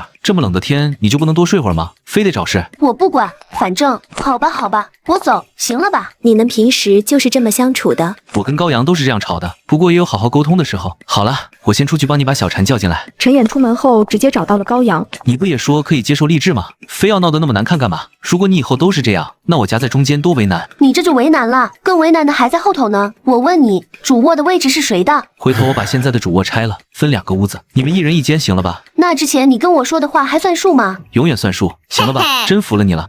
15天后，陈衍带着一大家子重新回到渭南县，第一时间就查看起了账本。冥府大人，前段时间宫里的李统领带了旨意过来，带走了县衙1半的钱财，咱们现在只剩下70多万贯了。竟然只带走了1半，我还以为陛下要带走70%呢。估计马大人这是心疼了。没有，别瞎说，又不是我的钱，我心疼什么？我只是怕影响冥府大人的扩张计划罢了。上次我走之前跟你们说派人去远一点的地方收购原材料，此事做了没有？当然，我们一直在按照你的规划在走。先按照之前的方向稳步发展，再统计一份这段时间的收入报告，到时候要给陛下看的。接下来几个月里，陈衍除了在高阳生时出了一次面脉，就一直在房子里捣鼓东西。直到这天，一道剧烈的声响骤然炸开，把县令府所有人吓了一大跳。当众人冲击后院时，只见不远处有一个黢黑的坑洞，以及陈衍的惨状。我尼玛，引线怎么这么快？差点见太奶了。你干嘛了？有没有事？你怎么伤成这样？你到底在干什么呀？不要命了吗？整天神神秘秘的，我还以为你能做出什么好东西呢，结果好东西没等到，反倒等到了你受伤，可真行。若没做出来，我能受伤吗？只是没想到这东西那么猛，上过学的都知道，1硝2硫3木炭加点白糖打1万，这不是眼看吴京奇要出征了？我想着给人家整点保命的东西。你就玩吧，等你哪天把自己玩死了，我马上带着闺女改嫁，领我都不给你手。夫君，你到底做了什么东西？威力居然那么大，我起初还以为是有天雷降下呢。我所做的东西叫做炸药，你不知道，这玩意儿太猛了。你所说的炸药应该属于武器吧？勉强称得上吧。夫君，那我们要上奏父皇吗？有这样的神物，那将士们也能少点牺牲，尽快结束战争。我做这个东西出来，本就是为了你父皇。不久后，李世民和程咬金等人就被叫了过来。只见陈衍带他们到了一处高地前，远处可以看到一座荒山。在众人一脸不解的表情下，陈衍身后掏出一个喇叭状的东西。所有人准备好，好，大家同时点火撤离。陈小子，你叫我们过来看的东西呢？不知各位，你们还记得我此前请你们过来时说要请你们看什么吗？好像说要请我们看看什么叫做艺术，就是请大家看看什么叫做艺术。霎时间，地动山摇，众人脚下传来清晰的震动，远处那座荒山在滚滚烟尘中猛地炸开，随即无数巨石裹挟着泥土，如同瀑布般倾泻而下。陛下，怎么样？还行吧？子安，刚刚那到底是什么东西，竟有如此巨大的威力？那是你们做出来的吗？陛下，冷静点，这是名为炸药的东西，威力巨大，若投入战场使用，攻城拔寨，无往不利。子安兄，这炸药的威力我们也见识过了，能否拿一个出来看看？当然没问题。不一会，小顺子就捧着一个炸药包回来了。这就是炸药吗？这么一个小小的东西，能有这么大威力？陛下，方才荒山爆炸的不止一个炸药，大家如果好奇的话，可以试试。怎么试？看到这根引线了吗？只要将它点燃，丢出去，炸药便会爆炸。程咬金带着炸药走远了一些，吹燃火折子，点燃引线，然后用尽全身力气扔出去。那如天雷般的声音又一次响起，空气中弥漫着刺鼻的火药味。被炸的地方出现了一个巨坑，周围一片狼藉。这厉害啊！这个炸弹能否量产？可以的，就是有点费钱，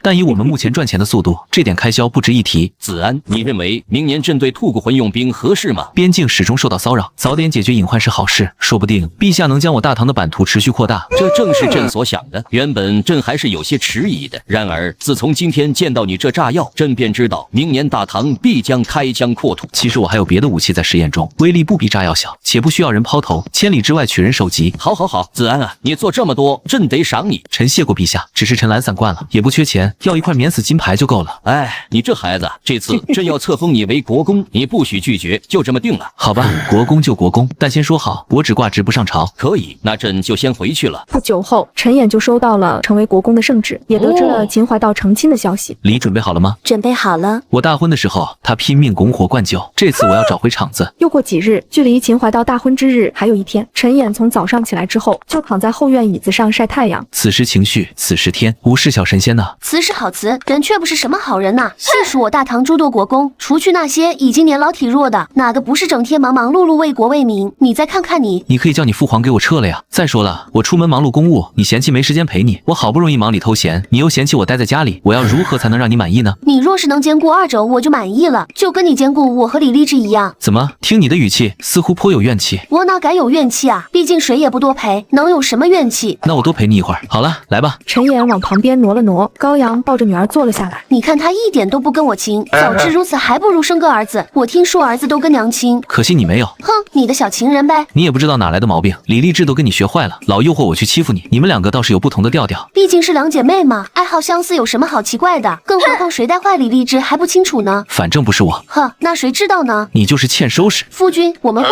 一直在一起吗？你不给我整幺蛾子，咱们当然会好好在一起。倘若你不听话，等女儿长大了不让她孝敬你，让你一个人孤独终老。这可是我辛辛苦苦养大的女儿，你连让她孝敬我的机会都不给吗？不给，反正女儿还小，又不记事，我让她叫励志娘不就行了？王八蛋，我会听话的，我保证。不一会，小穗安开始不安分的扭动，咿咿呀呀的朝着旁边的母亲伸出手。乔姐妹还是离不开娘的，好歹是个当娘的人了，还这么幼稚，跟我比什么？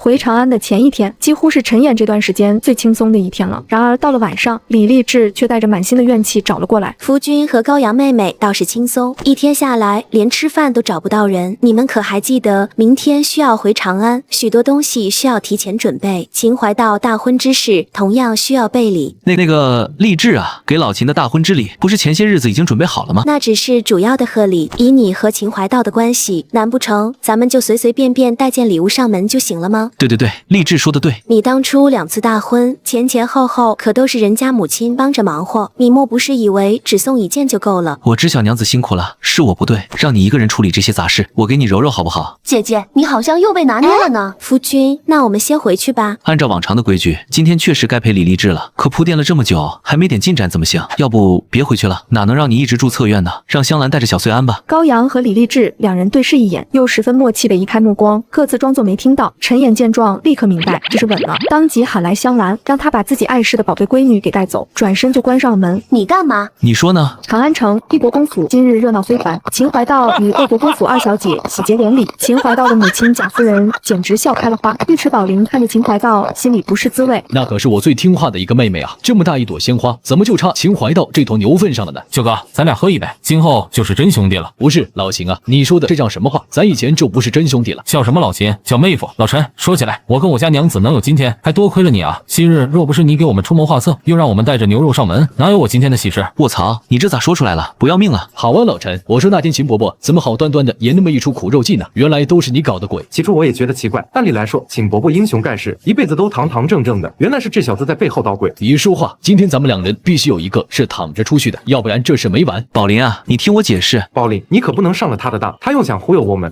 说不过他的。你们可真是我的好兄弟。就在陈岩顶不住要被灌酒时，却看到了救星李励志，黑着脸拉着小四子过来，把妹妹往陈岩那边一推。你照顾这个倒霉孩子吧，我不管了。你又干啥了？也没干啥，就问了问新娘子和新郎官啃过没有。那你跟着我吧，今天是人家的大喜之日，你别捣乱了。我没想捣乱啊，我看盘子里有枣我都忍住了，没吃。我只是看你没跟阿姐。停，好了，别说了。也不知道这宴会什么时候能结束，我还等着闹洞房呢。你他娘的敢闹俺家妹子的洞房，那不习俗吗？若是没有这一环，那大婚就不完整了。俺管你完不完整的，反正你们不能闹。更何况当初老陈成婚2次，怎么没见你去闹？他们的2位公主的洞房，谁敢去闹？算了，我懒得跟你说。老陈啊，你接下来有什么打算？明天直接回渭南县吗？我又没啥事，就在长安待一段时间，你们想回就回吧。那咱们也先别回去了，先在长安玩玩吧。你留在长安是对的，要是你敢走，崔伯母估计要生气了。她生什么气？你走了，她怎么给你找媳妇？不会吧？怎么不会？如今我的孩子都出生了，老秦同样成婚了，你觉得崔伯母不急？这以后可咋办呐？不管了，今天必须把老秦灌醉。半个月后，陈岩正准备回渭南县，却被青儿喊住：少爷，您种在后院的那批土豆成熟了，您不是让我一直盯着吗？说成熟了，马上告诉你。快带我去看看。好，不枉我辛苦照料这么久啊！青儿，快给我搞把锄头来，赶紧挖出来。少爷，这土豆这么重要，按您从前的性子，不应该让陛下来挖吗？何必自己辛苦呢？好像有道理啊，小顺子。少爷，我在呢。你马上进宫一趟，请陛下过来，就说我这里有天降祥瑞，请他过来看看。等这批土豆再种下去，那么大唐就不缺食物了。正当陈岩在田里发呆时，李励志和高阳走了过来。我说你一天天是咋那么多呢？不回渭南县了？你方才又让小顺子去宫里请我父皇了。你懂个啥？信不信你父皇巴不得我天天去请他？你不就是想让我父皇来帮你挖地吗？说那么冠冕堂皇干什么？知道了，你还说什么？真是不要脸！你对那土豆上心了那么久，等这批长出来，是不是有足够的粮种了？还差得多，不过算是有一个比较不错的开端了。以前我得到那唯一的半颗土豆时，对救活它其实没抱什么信心。你最初那半颗土豆种子是从什么地方得到的？为什么你不顺着那半颗土豆往下插？说不定能得到更多土豆呢。说的容易，要是能查到，还用得着你说？至少我们这片土地上没有。我们这片土地上没有，那就代表其他土地上有咯。海域之外，世界何其广阔，土豆这样产量高的粮食也不是唯一一种，只是以前没在这边出现过罢了。这就是你为什么非要搞那些武器？你还想去更远的地方？暂时不急，如果条件允许，我甚至想让李淳风和袁天罡去美洲，那边的好东西真的太多了。有时候我真看不懂你，这些东西你到底是怎么知道的？王太医说你是天上来的谪仙人，大多数人都当成乐子，你有一天是否会离我而去？会吧，我们终究不是一个世界的人，能相伴走过一程已经很好了。我不敢奢望太多，希望你也是。你是骗我的对吧？毕竟我是人，你是狗，人狗殊途啊！王八蛋，我很认真的问你，就会拿老娘开涮？你怎么还玩不起呢？明明是你脑子突然进水，竟然问我这种傻到可笑的问题。谁让你一天天老没个正经？到底是我不正经还是你不正经？我要是谪仙人，我能看得上你，早他妈找仙女去了。疼不疼啊？要不要我给你擦擦药？这就是我的命啊！娶了你这么个瘪犊子玩意儿，时不时就给我来一下子。等会儿陛下来了，我得问问他能不能退货。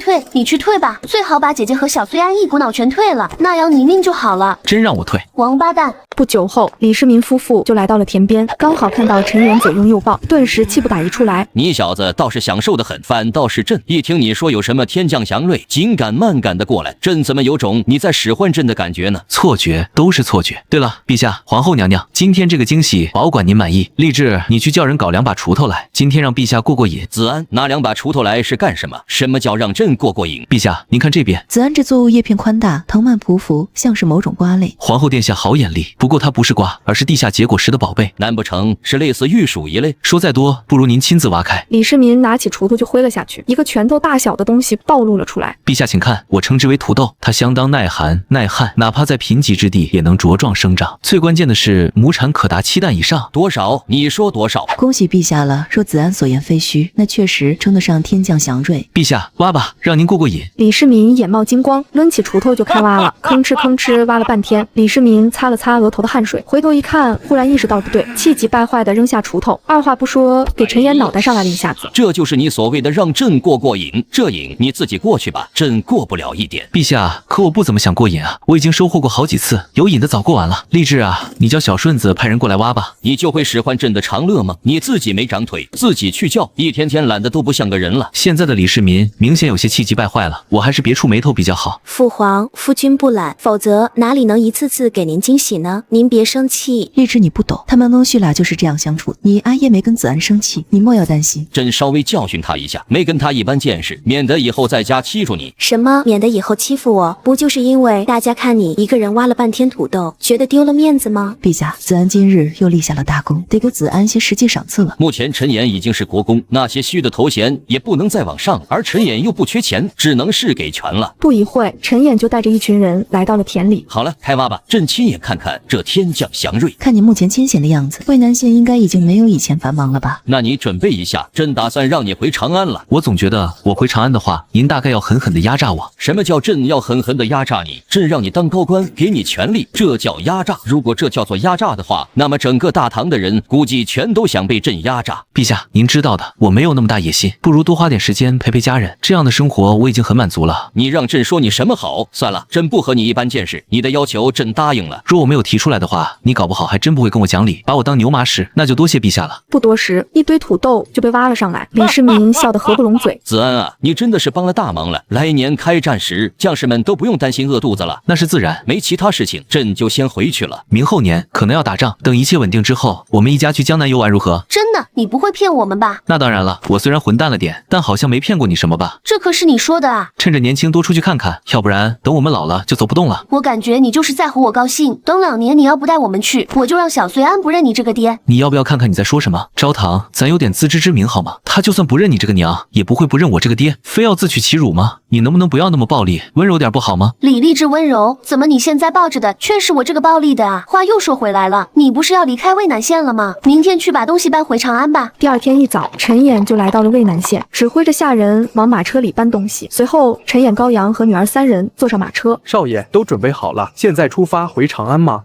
现在。就在陈演准备答应时，却听见不止一辆马车驶来的声音：“陈兄，一起回吧。”行啊，一起回吧。然而，马车还没驶出多远，就忽然停住了。少爷，外面好像有情况。陈演掀开车帘，只见道路两旁密密麻麻站满了百姓，这在为夫君送别，太震撼了，不比当初父皇万国来朝时带给我的震撼少。这都不重要了，惭愧啊，我就这么走了。在离开渭南县的最后一程，陈演下令停了车，朝着一众百姓道：“记住，我叫陈演，今后县衙若是有毒瘤，让尔等遭受不公，尽可来长安为国公府寻我。届时上穷碧落下黄泉，我亦为尔等主持公道。”就在路过一片山林时，马车忽然猛地停住。少爷，咱们好像遇到马匪了。夫君，这路上怎么会有马匪？莫慌，我出去看看。前方不远，10几匹马横在路中，10几个提刀的汉子散落站着，正冷冷盯着他们这支车队。没动手，原来是怕我逃，先拦住我，然后让其他小弟进行包围啊！诸位好汉，拦路求财也得先报个家门吧。魏国公果然好胆色，咱们兄弟听说今日有大人物路过，特意在此等候，想请国公爷赏晚饭吃。既然认得我，还敢拦路，是觉得我陈演的刀不够快，还是觉得朝廷的兵马离得太远？